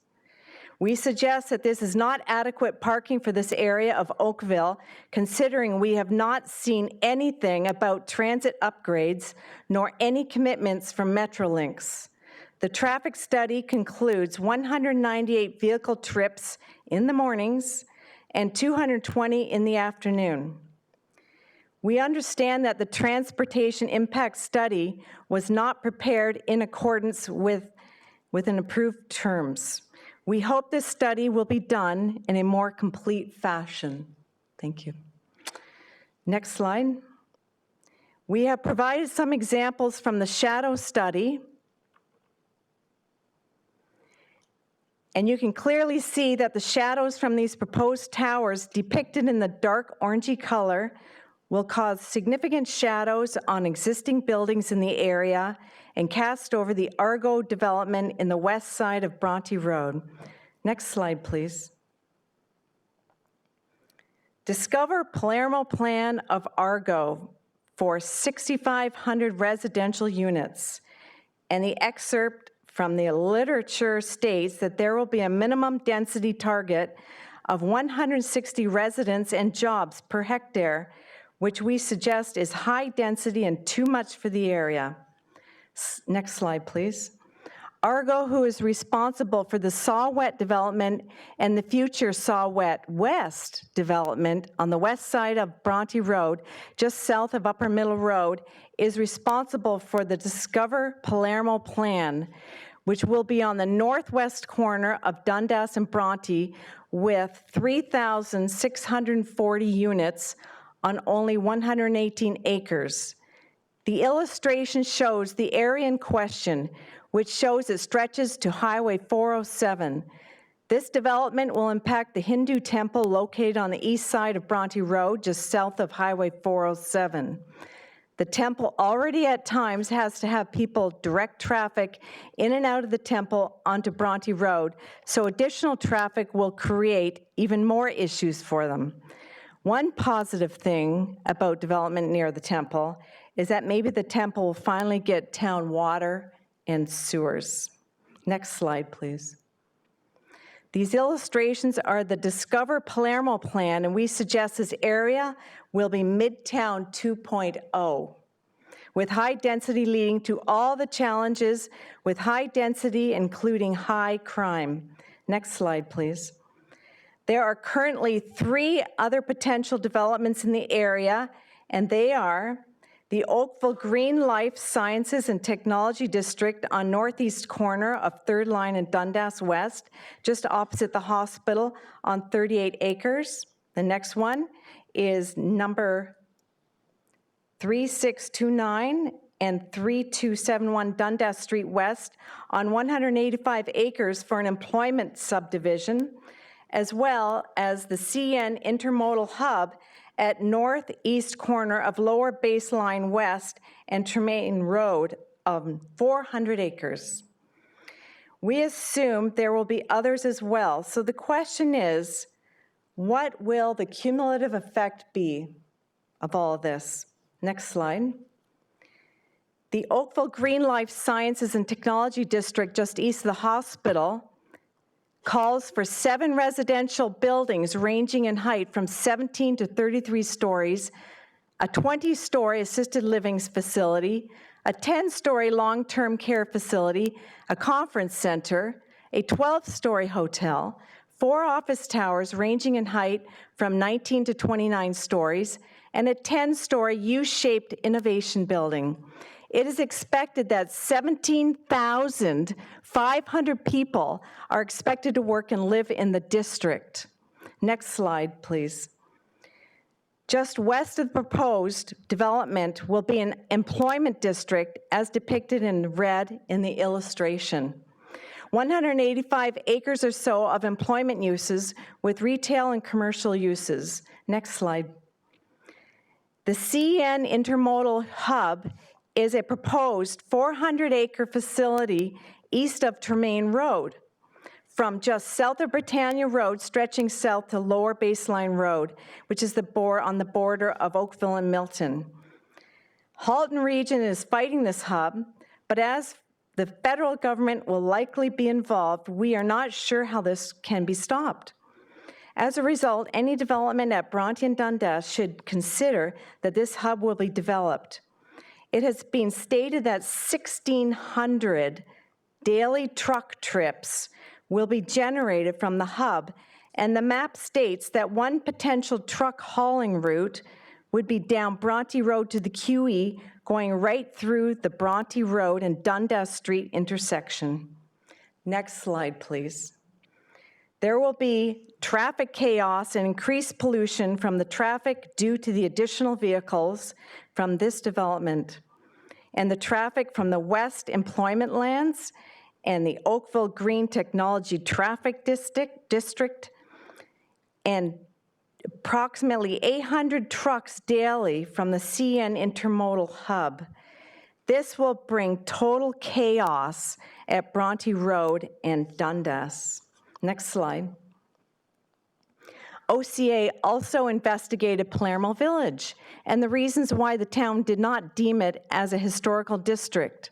And in particular, we have reviewed the Heritage Resources Report for Palermo Village prepared by town staff. Next slide.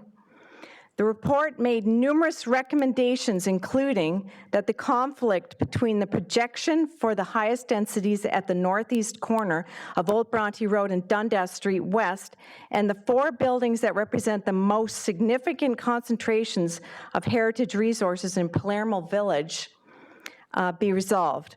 It is unclear if there has been any resolution.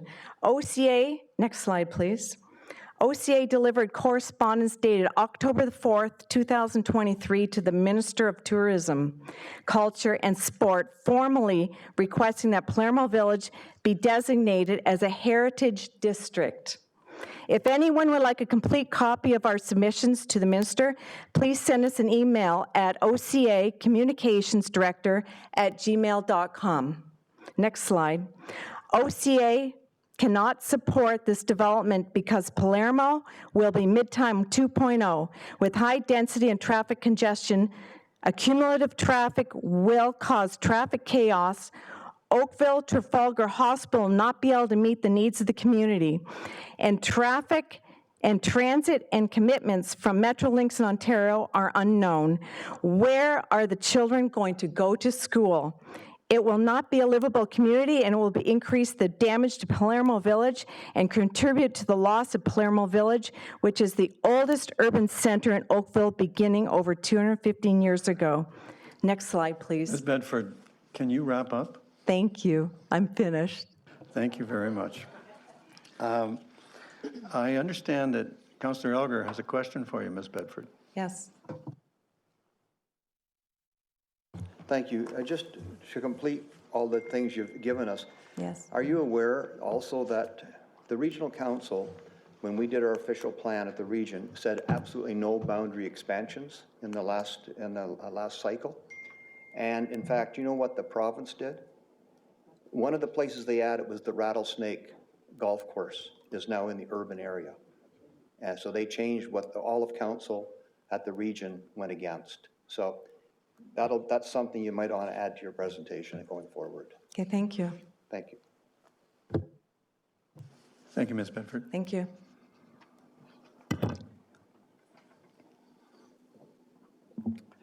Councillor Elgar, is there something else? All right. Madam Clerk, the next delegation, please. Our next delegation is Harry Shea, and he's participating through Zoom. Mr. Shea, welcome, if you can hear me. And when we can, I can see you, so I know you're entering. And when you can hear me, I'll thank you again. There he is. Welcome, Mr. Shea. Council looks forward to your information.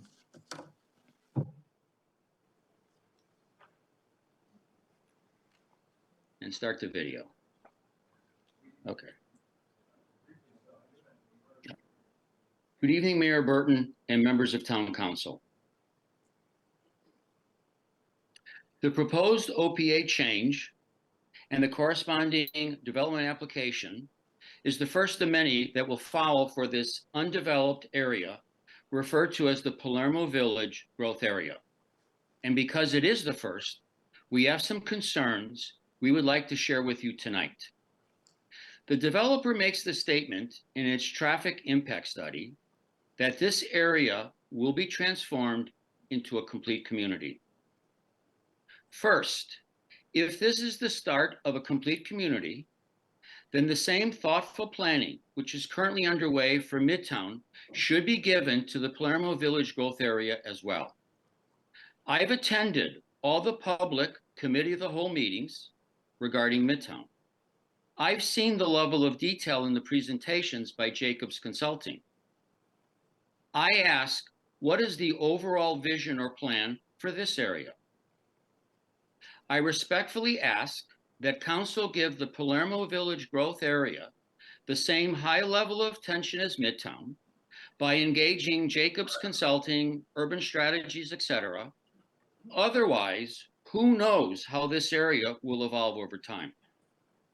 Second, the applicant is seeking to develop roughly a third of the parcel of land that is bordered by Bronte Road to the west, Dundas Street to the south, Old Bronte Road to the east, and the William Halton Parkway to the north.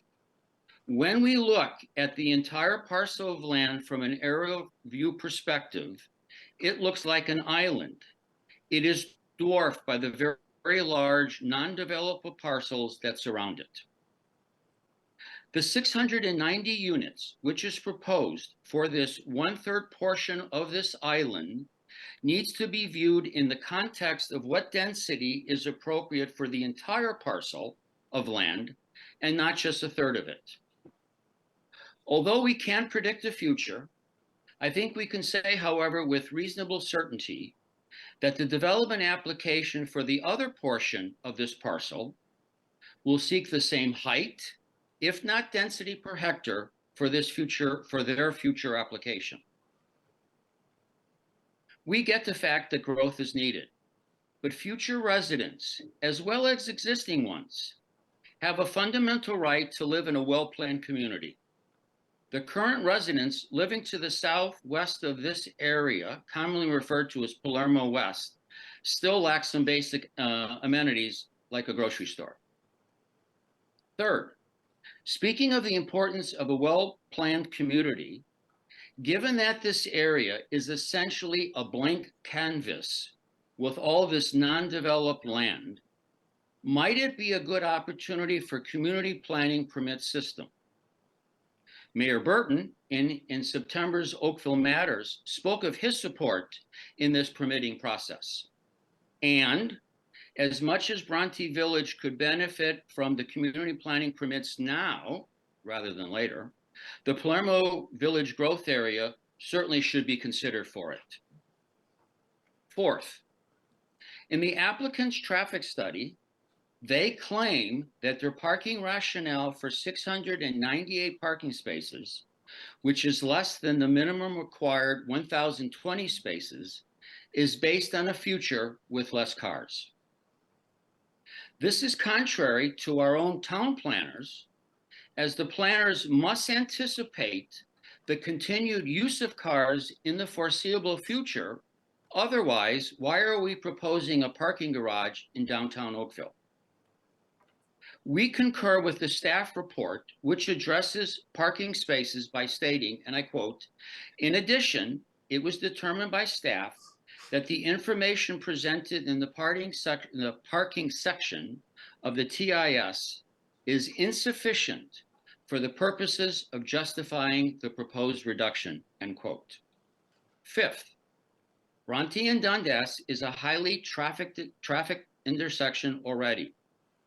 Instead of relying on the applicant's traffic study, town staff needs to have a comprehensive traffic transit study in the context of what future growth will bring to this immediate and overall area, and not evaluate traffic on a one-off basis.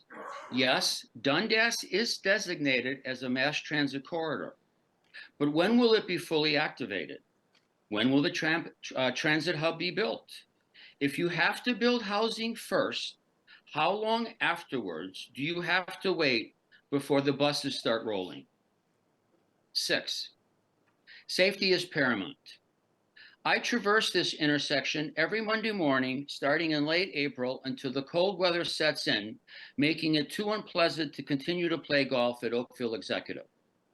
Given the volume of cars on Dundas, I observe, as I wait for the lights to change, I can't imagine walking along Dundas daily feeling comfortable. And I must add, I also observe all the undeveloped land waiting for shovels in the ground. This Mr. Shea? observation Mr. Shea, normally you're very good at fitting in the 10 minutes, and you're somewhat over that. Are you about finished?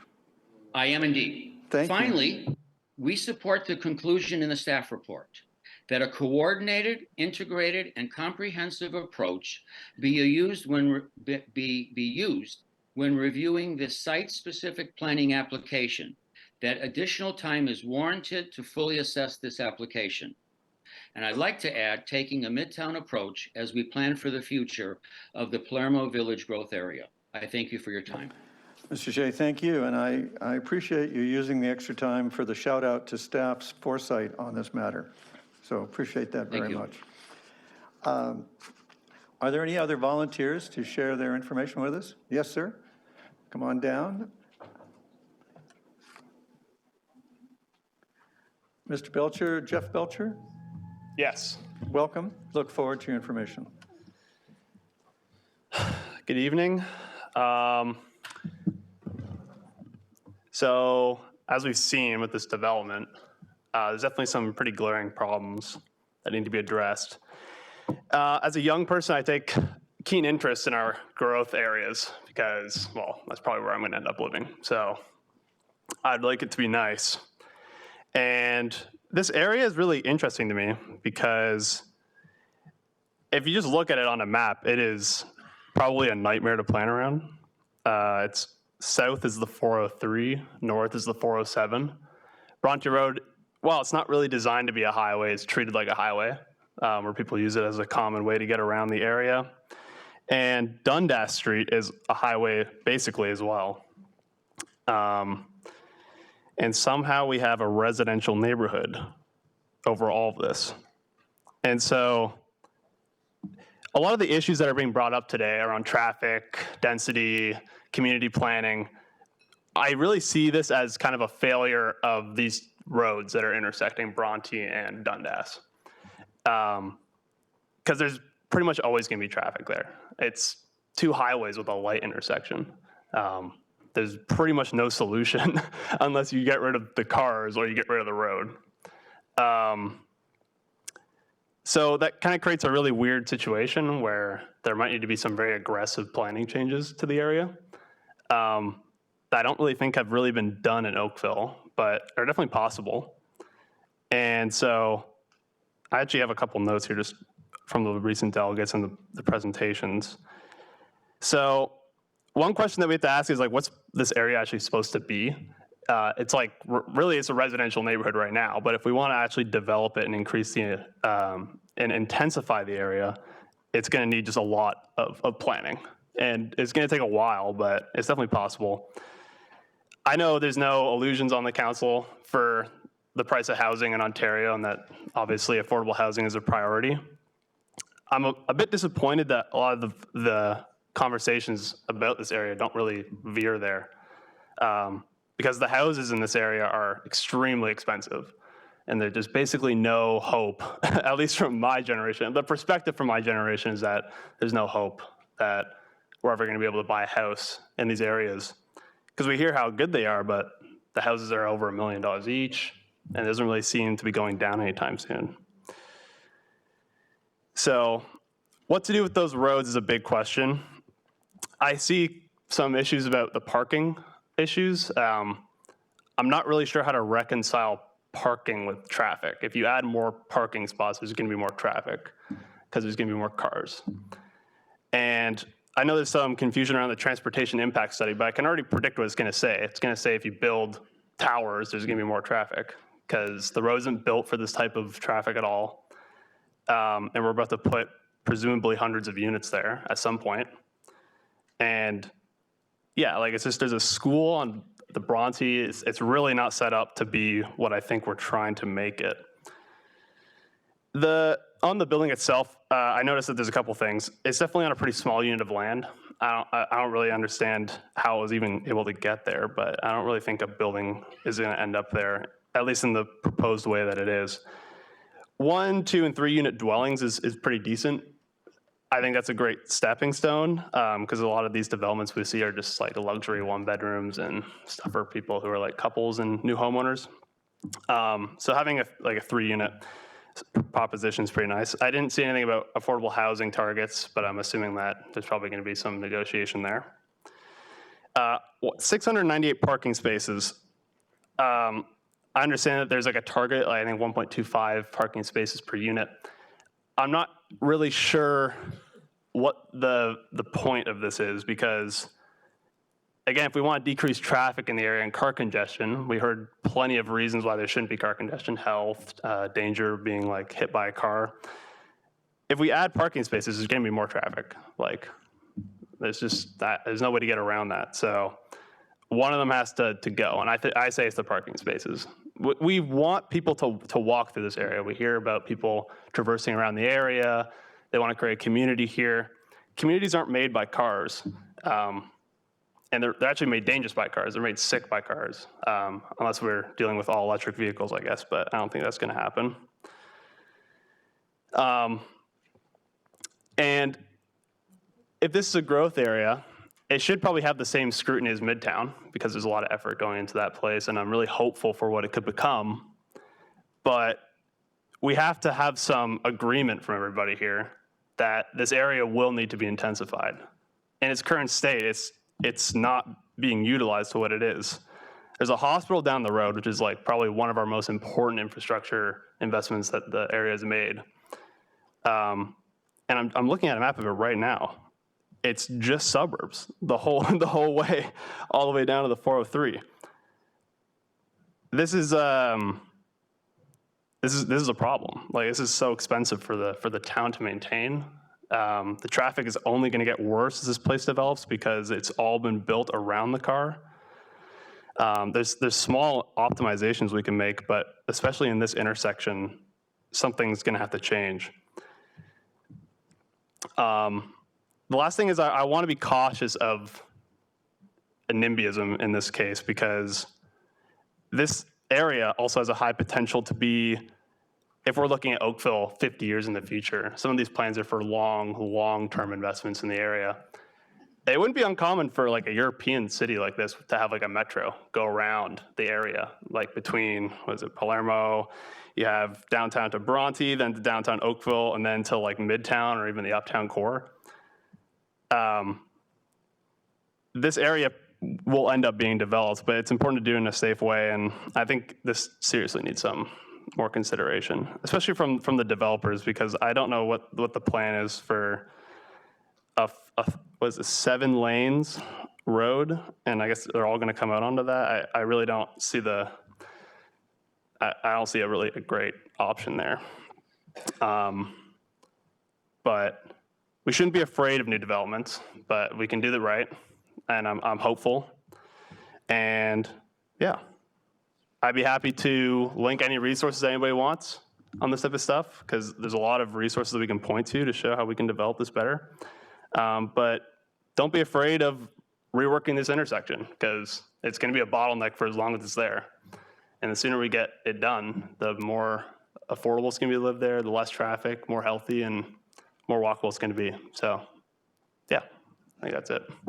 Mr. Belcher, thank you for the time and effort you took. Can I take from your remarks that you join Mr. Shea in agreeing with staff's position on this, which is that it needs a more comprehensive approach than the developer? Absolutely. Thank you very much. Thank you, sir. Thank you. Are there any other volunteers? Yes, ma'am. Come on down and join us. If you'd be kind enough to introduce yourself for the clerks, that'd be terrific. Thank you, Mayor Burton, members of council. For the record, my name is Dana Anderson. I'm a planner with MHBC Planning, and I'm here this evening listening and taking copious notes on behalf of the developer and owner. And this is new and it's fabulous.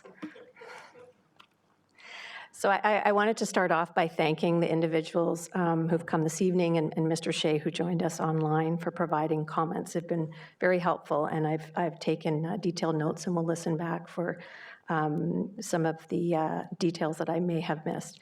I appreciate the opportunity to work on this proposal with staff to continue to address the matters that have been outlined in the current staff report and that were raised at the public meeting. I did want to note that there have been a number of meetings that have been held in relation to the technical matters. So confirming the terms of reference for the transportation service. Councillor Elgar raised the issue of servicing and allocation, and that I know there has been meetings that have been taken place with both town staff and the region. And we have had meetings with staff, and we actually have a number of meetings coming up with staff. And specifically, those include discussions about revisions to the plans, and that includes the height, the density, the units, the retail space, and very specifically, and again, this is to one of the councillors' questions around urban design. So we do have a meeting specifically to address that. As well as coordinating, as has been mentioned, an approach to address a number of other matters, including heritage. We appreciate the opportunity and are committed to working on what has been framed as a coordinated, integrated, comprehensive plan. I think it's important to recognize that we're doing that in somewhat of an interesting situation where the town has approved a plan for the strategic growth area. OPA 34 and 37 have been approved by council, setting out a vision and direction for this area. And albeit that is still before the Ontario Land Tribunal, we're committed to working within that framework as well as working with a landowners group. And we noted that one of the items was for a landowners agreement related to cost sharing. And certainly the developer's committed to that. I will also note, I've heard a number of the other issues from council. I've noted those down. And specifically to Councillor Nando, we have and continue to have meetings with Argo as well as some of the other neighboring landowners, and hope to continue those discussions and bring that information back through the revised application. Mayor Burton, I'm here to respond to any questions, but I wanted to let this council know that we're committed to continuing in this process and working through this for the best outcome. Well, thank you very much for coming and sharing those remarks with us. We have a couple of councillors, several councillors who may have questions for you, but we have several councillors who may not be aware that Ms. Anderson used to be the esteemed Director of Planning for this town. And so I think it's safe for us all to assume that she knows our plan, and she generally knows what she's talking about. So with that, let's see what Councillor McNeice, Councillor Elgar, and Councillor O'Meara want to ask. Thank you. Thank you. Through you, Worship.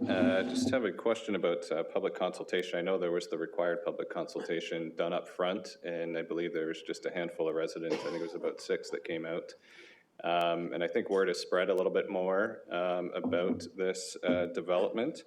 I don't think the 6 was sort of a representative sample of the 3 wards that abut it and, different demographics and stuff like that. Is there an opportunity as you sort of enhance this application to work with the public to share a little bit more knowledge of what you're thinking? Because I still think we're just getting a small sample of those that are in the area and could be impacted by it. No, I appreciate that. Through your worship to Councillor McNeice, there's certainly an opportunity to do that. I know that the next, I would say, month or so is important for us to come back with staff to work on revised plans. And I would suggest at that time with the revisions that may be coming forward, perhaps that's the opportunity to consider further public input and public engagement. I think that would be appreciated, and we heard from a few residents associations that could help get the word out, and certainly I imagine we could help as well. So I think that'd be very appreciated and could be mutually beneficial. Thank you. Thank you, sir. Councillor Elgar. Dana, welcome back to Oakville. You're pretty familiar with Oakville. Right now, in the position you're in, how flexible are you and the developer to reducing the height of these 2 buildings? Through your worship to Councillor Elgar, there is an opportunity to consider changes to the design that do include changes to the height, and we've had some initial discussions on that with staff. So I will table that for now because we have yet to have those meetings, but there is an opportunity to have discussions in relation to height, yes. I appreciate that. Thanks. Thank you, sir. Councillor O'Meara. Hey, Dana, thanks so much for coming. I would say 8 to 9 out of 10 issues I hear about development is traffic, cars, traffic, stop traffic. But the last gentleman who delegated and what many municipalities across Ontario and North America are looking at is eliminating parking minimums. So I guess my question to you is what would eliminating parking minimums do to your development? Do you think nobody would ever buy because, of course, they can't park a car there? Do you think you'd be able to make more affordable units with eliminating parking minimums? I mean, can you give me your 2 cents on parking minimums and how that relates to traffic, congestion? Thank you. Thank you, Your Worship, to Councillor O'Meara. Certainly, removing minimum parking standards and incorporating maximum parking standards, as well as several TDM measures, as well as continuing active transportation expansion, as well as expanding and enhancing transit, which certainly is provided in this area, but is, as was mentioned, is planned with the new transit terminal. And again, all of that on balance with the need to reduce car dependency needs to have facilities in the area as well that are accessible in terms of being within a proximate distance for walking and active transportation. So certainly there's a balance, and I think we need to re-look at, as I've mentioned with the revisions with staff, to consider what perhaps some of those changes are.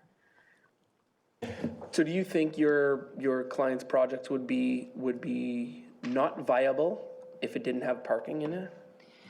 So through you again, Your Worship, to Councillor O'Meara, I think there's a balance between a market need based on today and when the project gets built, and that's, you know, through ways to address parking, such as unbundling parking. The one thing we want to try and avoid is an oversupply of parking. So I think that's the critical piece here, is to find that balance. And it may be through a reduced parking ratio, dependent on the area and the planned transit. Thank you so much. Thank you, Your Worship. Thank you, sir. Councillor Knoll? Hi, Dana. Nice to see you again. At the last meeting that we dealt with this issue, I raised, and I think actually Councillor O'Meara also raised it, but he didn't say it in threes, so I guess it doesn't count. The issue of better utilization of the retail space on the main floor. Has there been any consideration given to that at this point in terms of utilizing the tremendous opportunity that exists to not only have some nice retail to support the area, but also to provide those conveniences that are so lacking in that section of Oakville? And at the same time, I raised the issue of recognizing the historical significance of the area. I don't know if I objected, but I suggested that perhaps what was planned wasn't sufficient for the importance of that particular piece of property in the history of both Palermo and Trafalgar Township. So I'm curious where we stand on those two issues. I think the retail piece in particular is a real missed opportunity.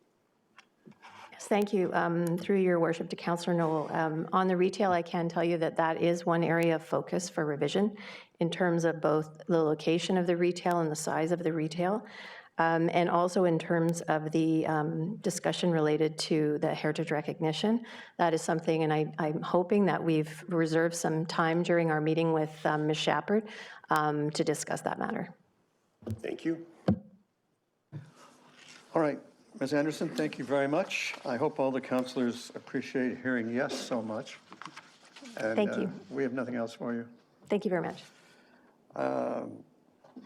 Council, would one of you like to give us a motion that the report from the Planning Services Department dated October 3rd, 2023, entitled Update Report Official Plan Amendment and Zoning Bylaw Amendment, NROX Dundas 3015, et cetera, be received? Councillor Nanda, thank you very much. Any objection? Madam Clerk, that carries. Now, would one of us be so good as to move the following: that the nominees for the Ontario Heritage Trust Awards, as set out in Appendix A of the confidential report from Planning Services dated October 3rd, 2023, be approved? Councillor Lischina, thank you for that. Is there any objection? Madam Clerk, there being no objection, that is carried. And now, can I get a motion that says that staff be authorized to proceed in the appeals filed by Bronny River LP and Eaglewood Communities, Inc., in accordance with the recommendations contained in the confidential report from the legal department dated October 3rd, 2023? Councillor McNeice, thank you. Any objection? Madam Clerk, there being no objection, that carries as well. Now, we have a number of registered delegations to share information with us on the Heritage Oakville Advisory Committee minutes from September 19th. And the registered delegations begin with legal counsel for the applicant, who I am told may be Julie Curry from Weir Fools. Madam Clerk, is that correct? Yes, she's on Zoom. And she's on Zoom. So let's see if we can find her.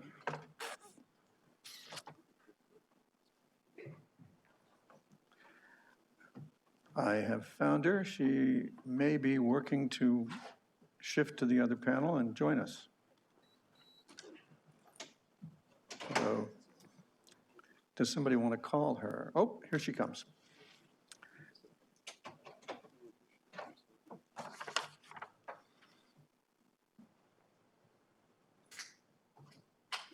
Good evening. Good evening.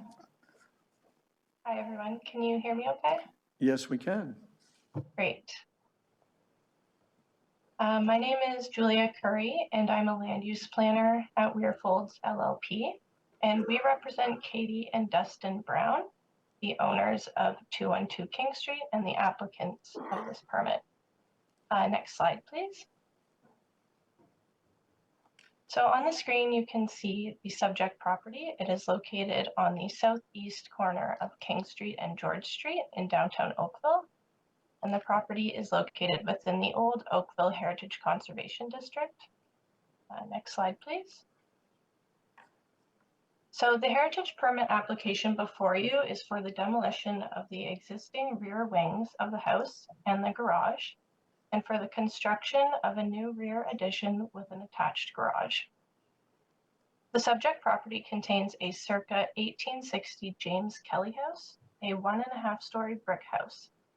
The property itself is not designated, but is a contributing property in the old Oakville Heritage Conservation District, designated under Part 5 of the Ontario Heritage Act. The property includes multiple non-heritage additions, which are also to be removed. These include the 1973 two-story addition in the rear, the 1990s sunroom addition in the rear, the 2017 veranda extension, and the 2019 interior renovations, which include the digging out of the basement and adding a detached garage.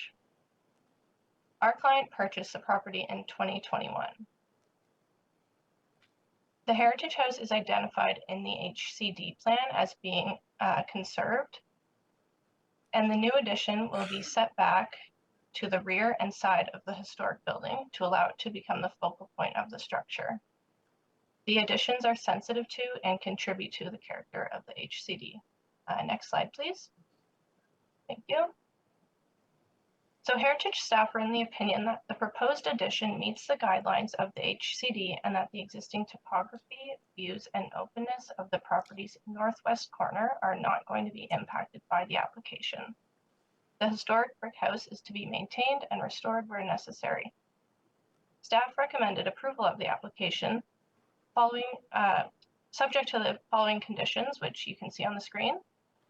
So the first is that the final details of the windows, shutters, doors, trims, and cladding materials and paint colors will be submitted to Heritage Planning staff for final approval, and that any historic materials from the barn wing, such as the wooden beams, be reused on site or be made available for salvage. Next slide, please. So at the September 19 Heritage Committee meeting, despite staff's recommendation to approve the application was denied. The remainder of my delegation will focus on why we believe the Heritage Committee erred in their decision. So firstly, the committee states that the brick home and barn structure should both be conserved. And if you're able to jump ahead to slide 14, that would be great. It's the slide that shows the view from George Street. Just a few more, sorry.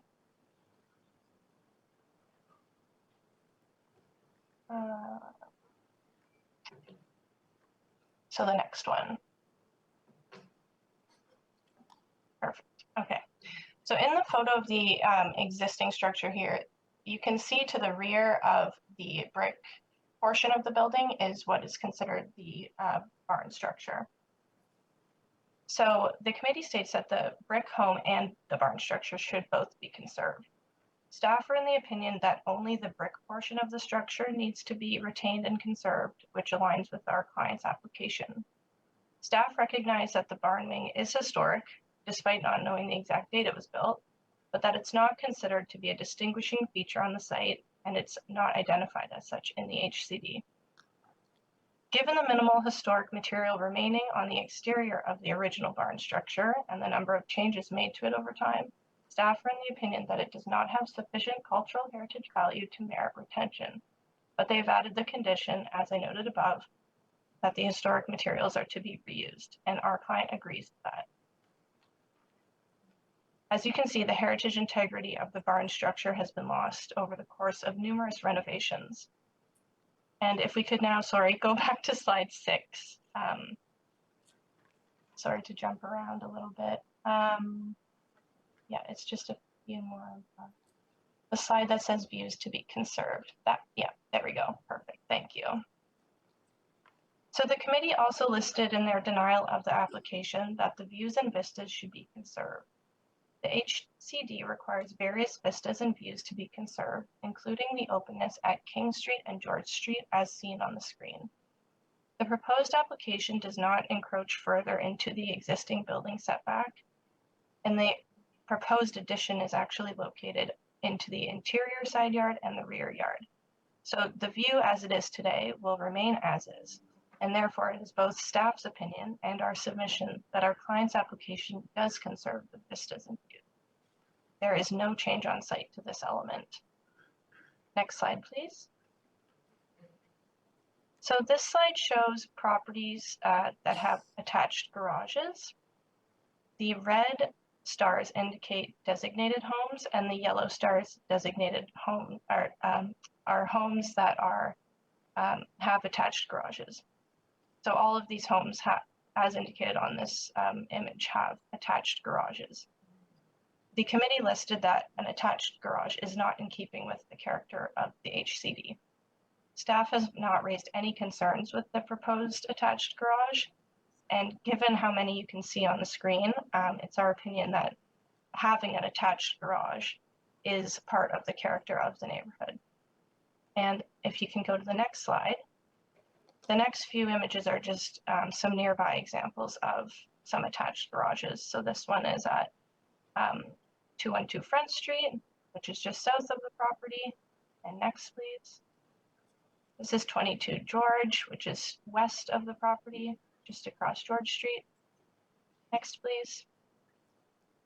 And this is 208 King, which is just west of the property. And next, please. And 44 George, which is just to the northwest of the property. All of these are examples of attached garages that fit harmoniously into the neighborhood. So next slide, please. So on this slide, you can see the view from the King Street frontage. So we have the existing today and the proposed rendering. So you can see that the attached garage fits well into the property, nestled there in the side yard. And you can see that it has similar coloring with the white front and then the black roof. And next, please.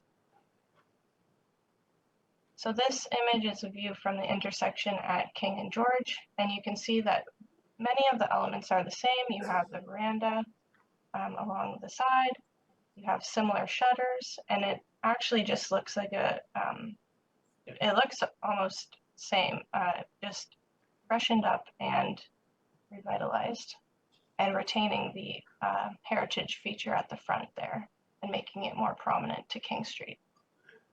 Next, please. So this view is from George Street, which we saw earlier. So what you can see here, as I mentioned earlier, is the existing barn structure as it is today. You can see from the exterior, the barn structure does not have any heritage significance. The materials have changed over time. The windows, the addition of the veranda, the rear additions, they've all impacted the heritage integrity over time, which is what led staff focus on the conservation of the brick home portion rather than this portion as well. And you can see generally from those three renderings that the proposed structure fits harmoniously into the character of the heritage district while emphasizing the conserved structure at the front of the dwelling. And next slide, please. So this is the site plan, and I just wanted to highlight that the proposal did require 2 variances from the Committee of Adjustment, which were approved in June of this year. One was for lot coverage and one was for increased residential area. And this was supported by planning staff, heritage staff, and as well as 11 nearby neighbors. And last slide, please. So we are asking council to approve the permit subject to the conditions staff recommended in their report, as you can see on the screen.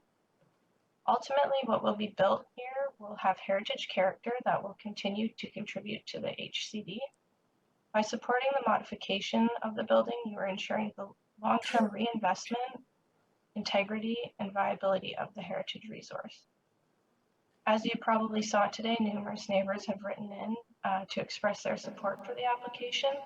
Our client has also submitted a written submission and is asking you to reconsider the decision of the Heritage Committee and to uphold the recommendation of staff to approve the application. Those are my submissions, subject to any questions, and thank you so much. Ms. Curry, thank you for the extensive presentation. Council, do you have questions for Ms. Curry? Ms. Curry, I think you managed to cover, there are no questions for you. So thank you very much for attending. Thank you. Madam Clerk, the next delegation, please. Katie Brown. Ms. Brown, welcome. Council looks forward to your information. Good evening, Mayor Burton and City Councilors. I am grateful for the opportunity to address the matter before you this evening regarding our permit application for my home at 212 King Street. The Planning and Development Council has an important role to play in our community and our civic life. You are stewards of ensuring that every ward in Oakville lives up to our vision, a vibrant and livable community for all. This is truly an incredible vision, and I'm proud that Oakville's adopted it. It implies that Oakville is a town that is adaptable to change and that every neighborhood is one where families of all ages and compositions, types and backgrounds are welcomed and encouraged to set down roots. My husband and I have long admired the charm and unique qualities of the old Oakville Heritage District. When the opportunity arose in spring 2021 to buy 212 King Street, we were excited at the prospect of establishing a family home for our girls, who were then 3 and 5 years old. We believed it was possible to honor the property's history while making it suitable for the needs of our young family, and dreamed of creating a family home and property that would carry us through the next 40 years. As a contributing property, we were well aware that we needed to balance any changes with the need to preserve the unique and distinguishable elements of this heritage home. It is, after all, what we love about the neighborhood. To this end, we went to great lengths to take a collaborative approach and invited heritage staff and committee members to pre-consultation meetings to review our initial concepts in June of 2022 and again in March of 2023.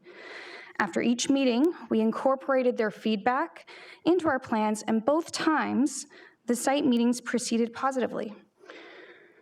We were also transparent with our neighbors and amended the plans further to consider their feedback.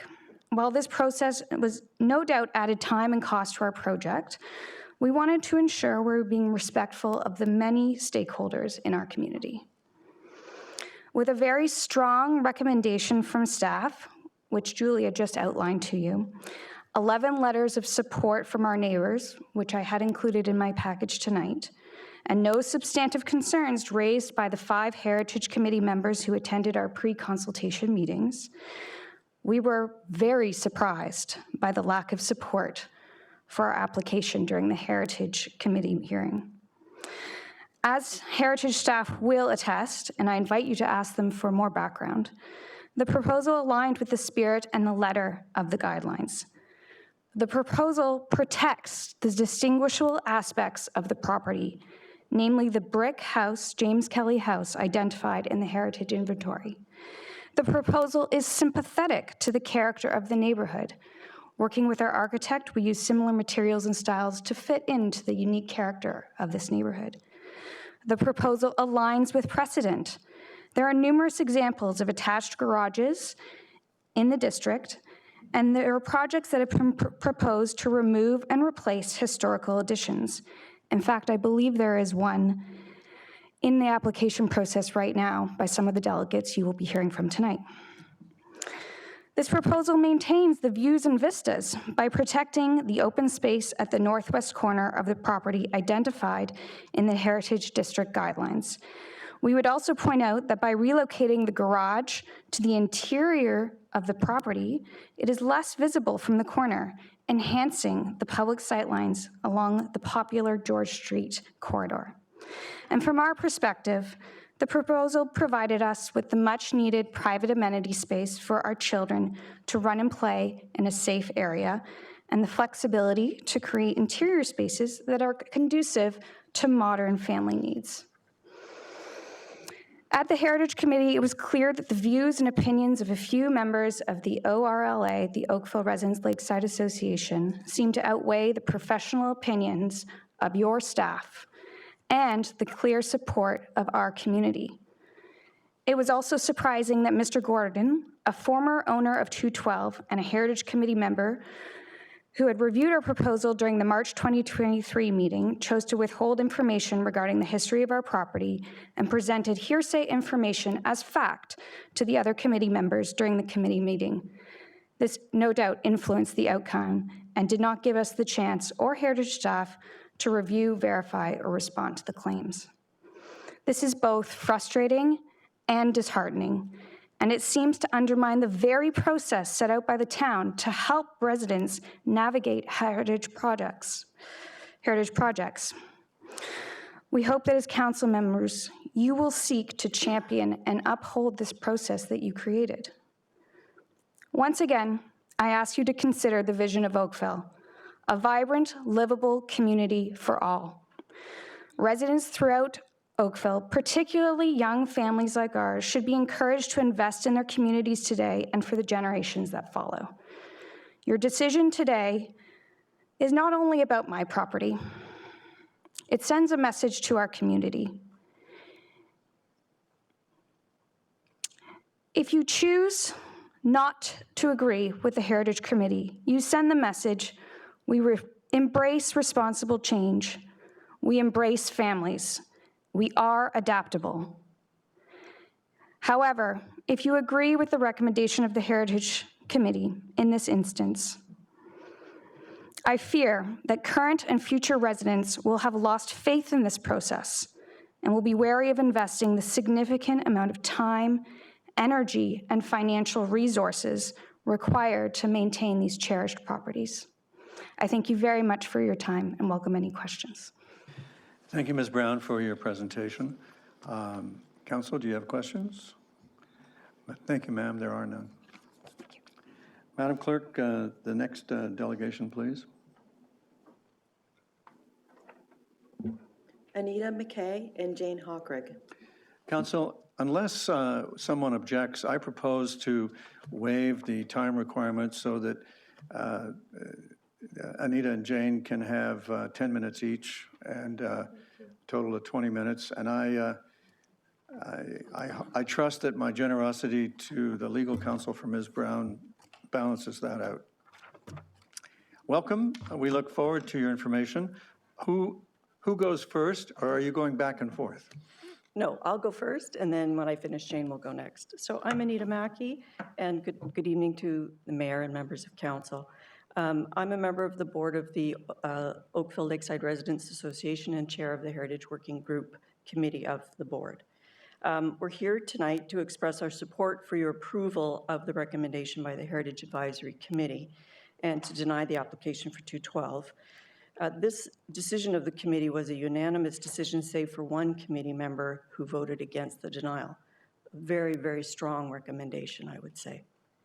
And we recognize that their role is advisory, to advise on development and change in the historic district, and it's their job to look at the guidelines and uphold the guidelines and manage change in order to preserve the heritage district that we've all come to love.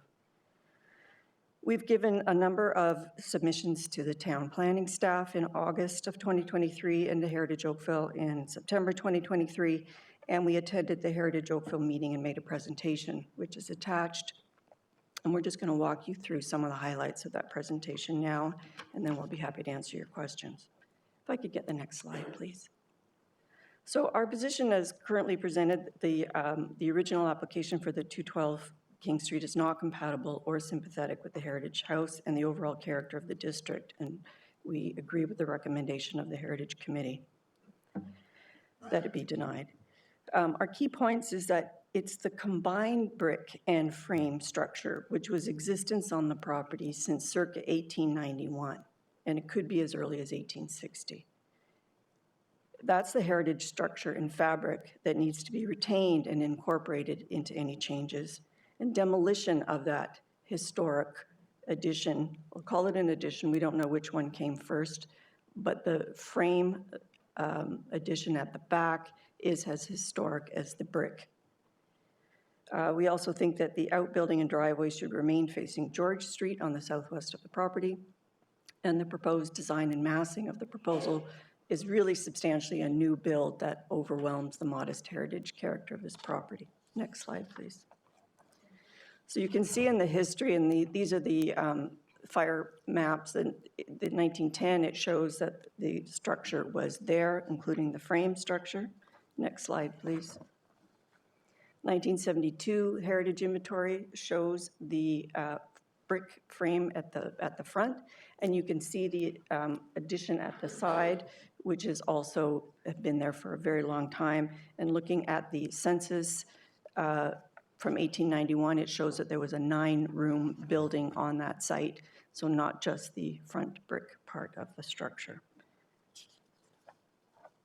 Next slide, please. That's just another picture of the side. There you can see that narrow window up at the top, which is still there.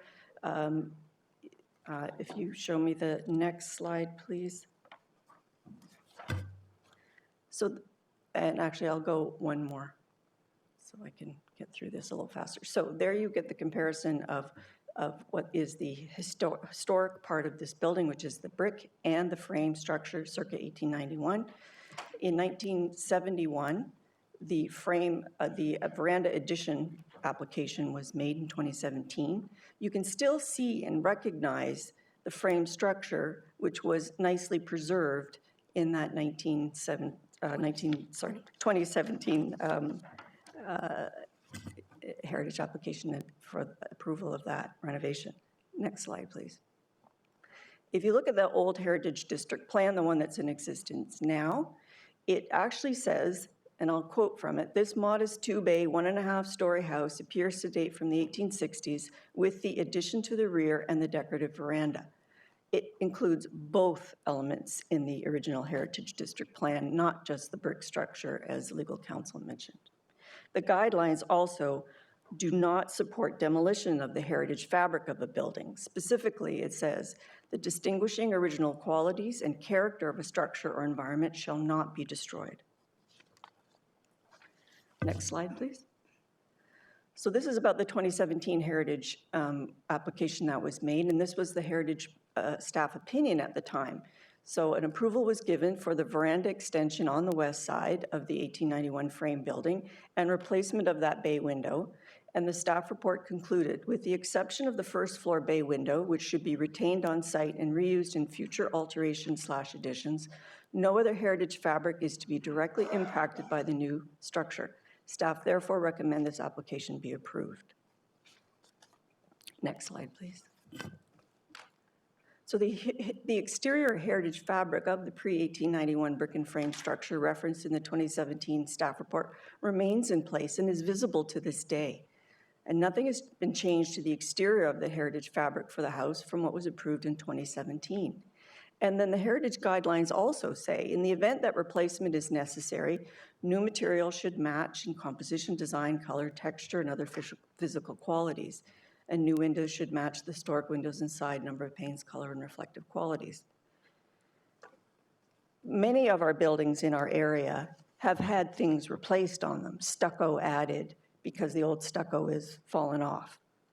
It would be an absolute existential crisis if, because that had been replaced with new material, that suddenly we say that that heritage building now no longer has heritage fabric, which is worthy of saving.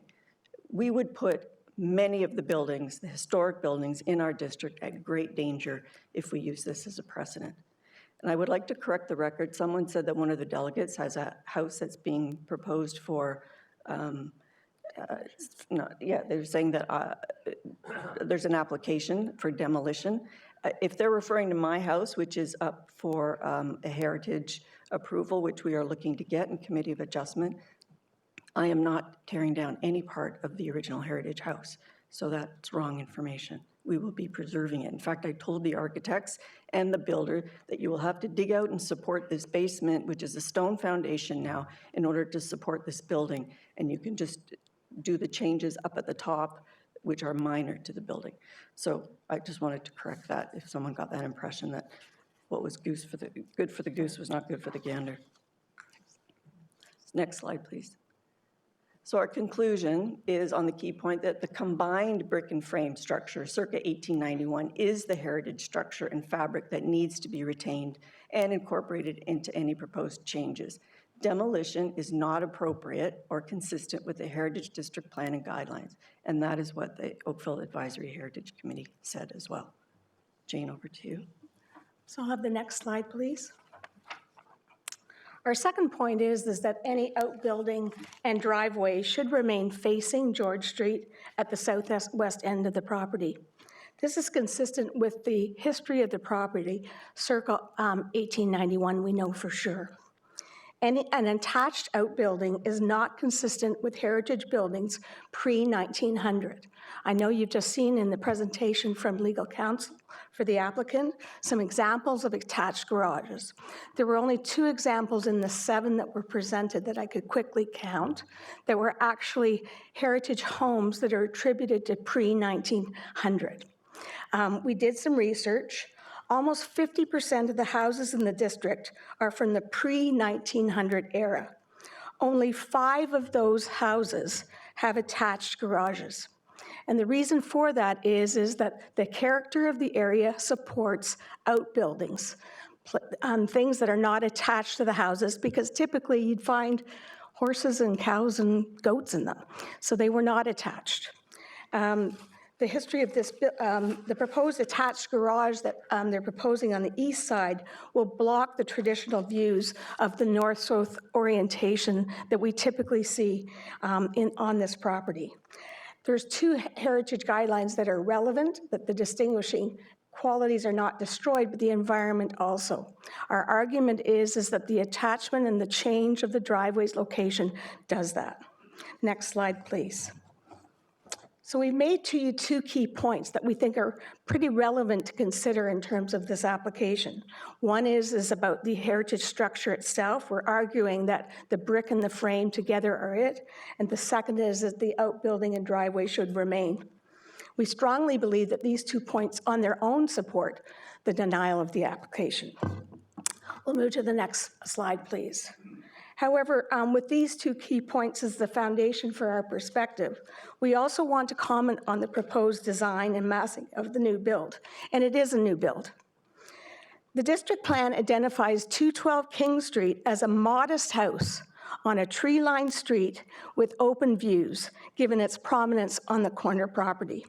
And that's its contribution to the character of the district. The proposed design and massing of this new build overwhelms the modest 1.5-story brick portion of the building that they're proposing to retain.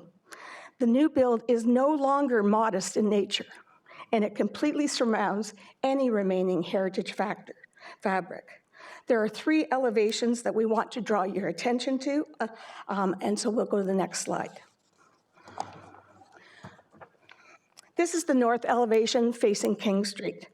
From our perspective, the additions on both sides to the east and the west effectively engulf the brick portion.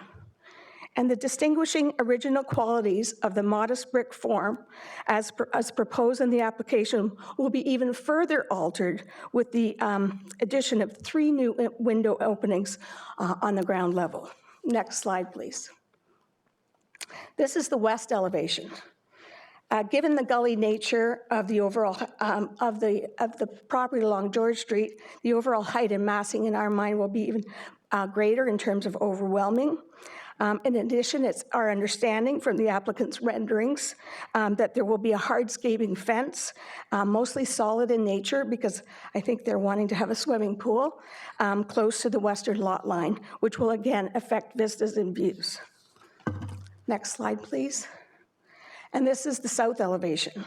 There will be no visual heritage attributes viewed when you're coming up from George Street, as opposed to what you see today on the left coming up George Street from front. Next slide, please. This is showing in terms of the overall footprint for the structure. The pink on the left is the current overall footprint for the structure. You'll notice that it has a north-south elevation. What's being proposed, which includes the yellow, switches it to an east-west configuration, and the dotted yellow is the hardscaping in terms of the fence. It fundamentally changes the vistas and views that have been on this historical property for well over 130 years. Next slide, please. So our position is that the application as currently presented is not sympathetic or compatible with the Heritage House and the overall character of the area. When you walk in our neighborhood, you can recognize that 212 King Street has been updated, and you can also experience the heritage fabric and character that James Kelly, Farley Mowat, his grandparents, and other families have protected and preserved for well over 130 years. The Heritage District Plan identifies 212 King Street as a modest home, and the guidelines clearly state that the distinguishing original qualities or character of a structure or environment shall not be destroyed. What is being proposed is not sympathetic to or compatible with the plan. And as a result, we support Heritage Oakville's recommendation to deny the application for change at 212. Thank you. Thank you, Anita and Jane. Thank you. Let me see if there are questions for you. Well, you got off easy. Thank you very much for the time you took to present your information. Councillor Dudek. Thank you, Your Worship. I would like to remain, as I did at the committee level, in support of the Oakville Heritage Committee recommendation to deny the application. Contrary to some of the discussion that's taken place this evening, this is not about denying families from being in a heritage district. This is basically the heritage merits. It has nothing to do with the livability or the other aspects that were used. Mr. Gordon, on our committee, lived in that residence for over 40 years. He shared with us considerable updates that he did to the interior to maintain that rear heritage property. I can't speak to why it wasn't shared previously. All I can say is that was shared at committee. And as I say, there was only one dissenting vote from the Oakville Heritage Committee meeting to deny the application. So I will move that we support the Oakville Heritage Committee's decision to deny. Thank you, Councillor. Any discussion? Shall I put the vote? Councillor Haslett-Deal. Through you, Mayor Burton, I concur with Councillor Dudek. I absolutely appreciate that the family wants to have the family home of their dreams. And I actually recognize we have some process improvements that we need to put in place so perhaps you don't experience the frustration that you have gone through. It is not about trying to deter or not being adaptable. It is about preserving the heritage fabric of the most important heritage district we have. It is what we're tasked to do, and so I will support Councillor Dudek. Thank you, Councillor. Seeing no other hands, I'll ask for the vote. Anyone opposed to Councillor Dudek's motion? Madam Clerk, there's no opposition. Councillor Dudek's motion carries.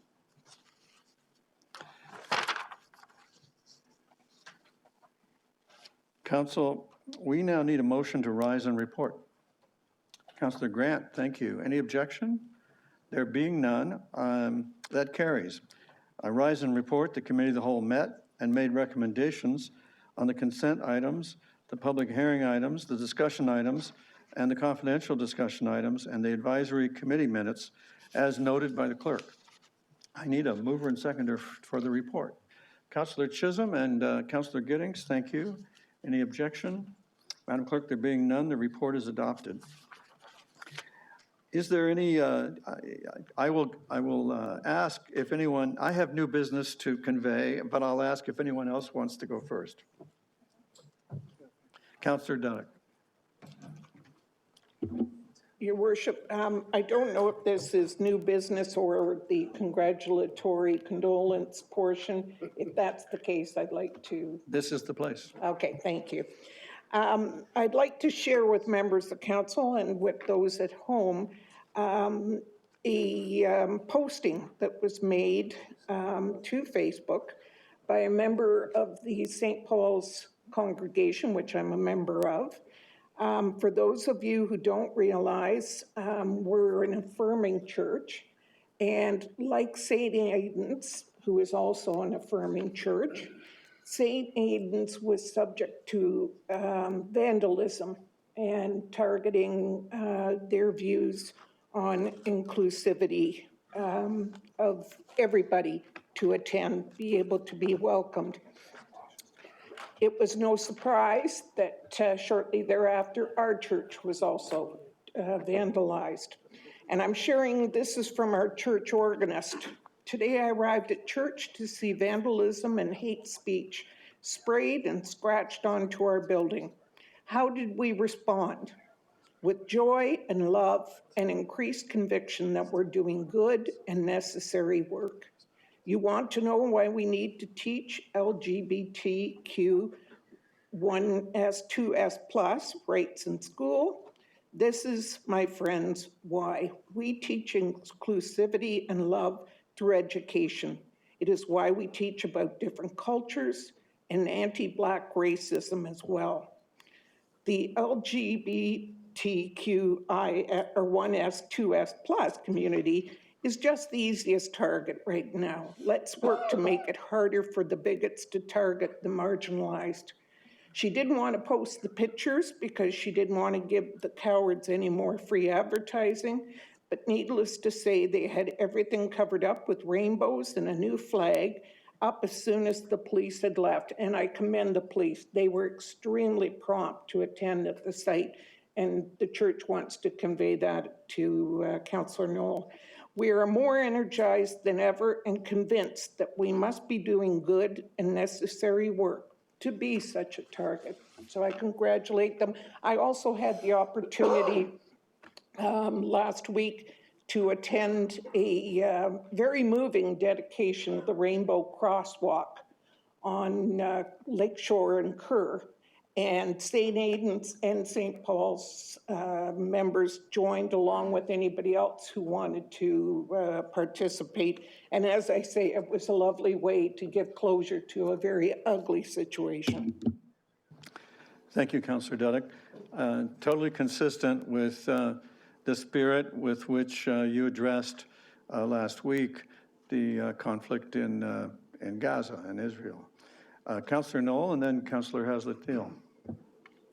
Thank you, Worship. And to Councillor Dudek's comments, I will convey that information to Chief Tanner and the Executive Command to pass on to their staff. I can tell you that both the board, the Halton Regional Police Board, as well as the Halton Regional Police Service, take hate very seriously. We have, the board has mandated that the police service devote the resources necessary in order to eliminate hate in Halton. And to that end, actually last Thursday, I believe it was Thursday, Councillor Nanda can confirm, it was last Thursday, I think we had that hate, we had a hate symposium actually, which incorporated, Councillor Haslett-Thiel was there too. Thank you for being there, by the way. We had a wonderful day-long opportunity to share both what the police are doing, but also just share information about non-tolerance and bring it to the attention of non-government organizations, churches, social groups, and everybody else that wanted to attend it. It was a wonderful session.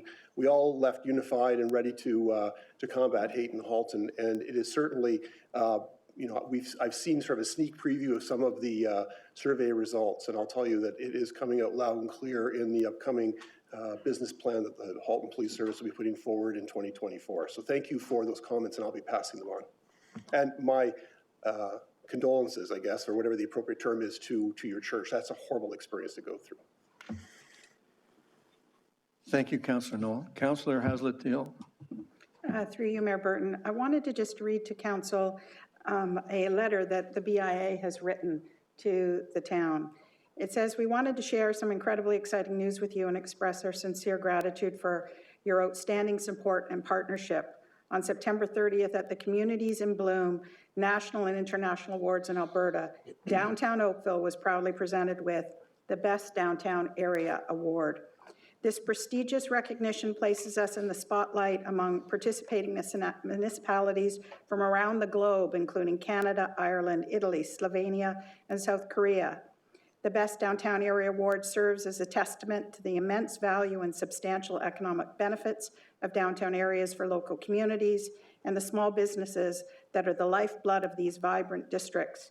It underscores the importance of creating positive first impressions and nurturing an ongoing commitment to the key elements that contribute to the quality of life and economic prosperity within our community. These elements include parks and green spaces, beautification features, streetscape maintenance, community engagement, and much more. It is with tremendous pride and immense gratitude that we celebrate this remarkable achievement with you. Through our unwavering partnership with the Town of Oakville and Halton Region teams and Frank Ray Designs, we've been able to turn this shared vision into a reality.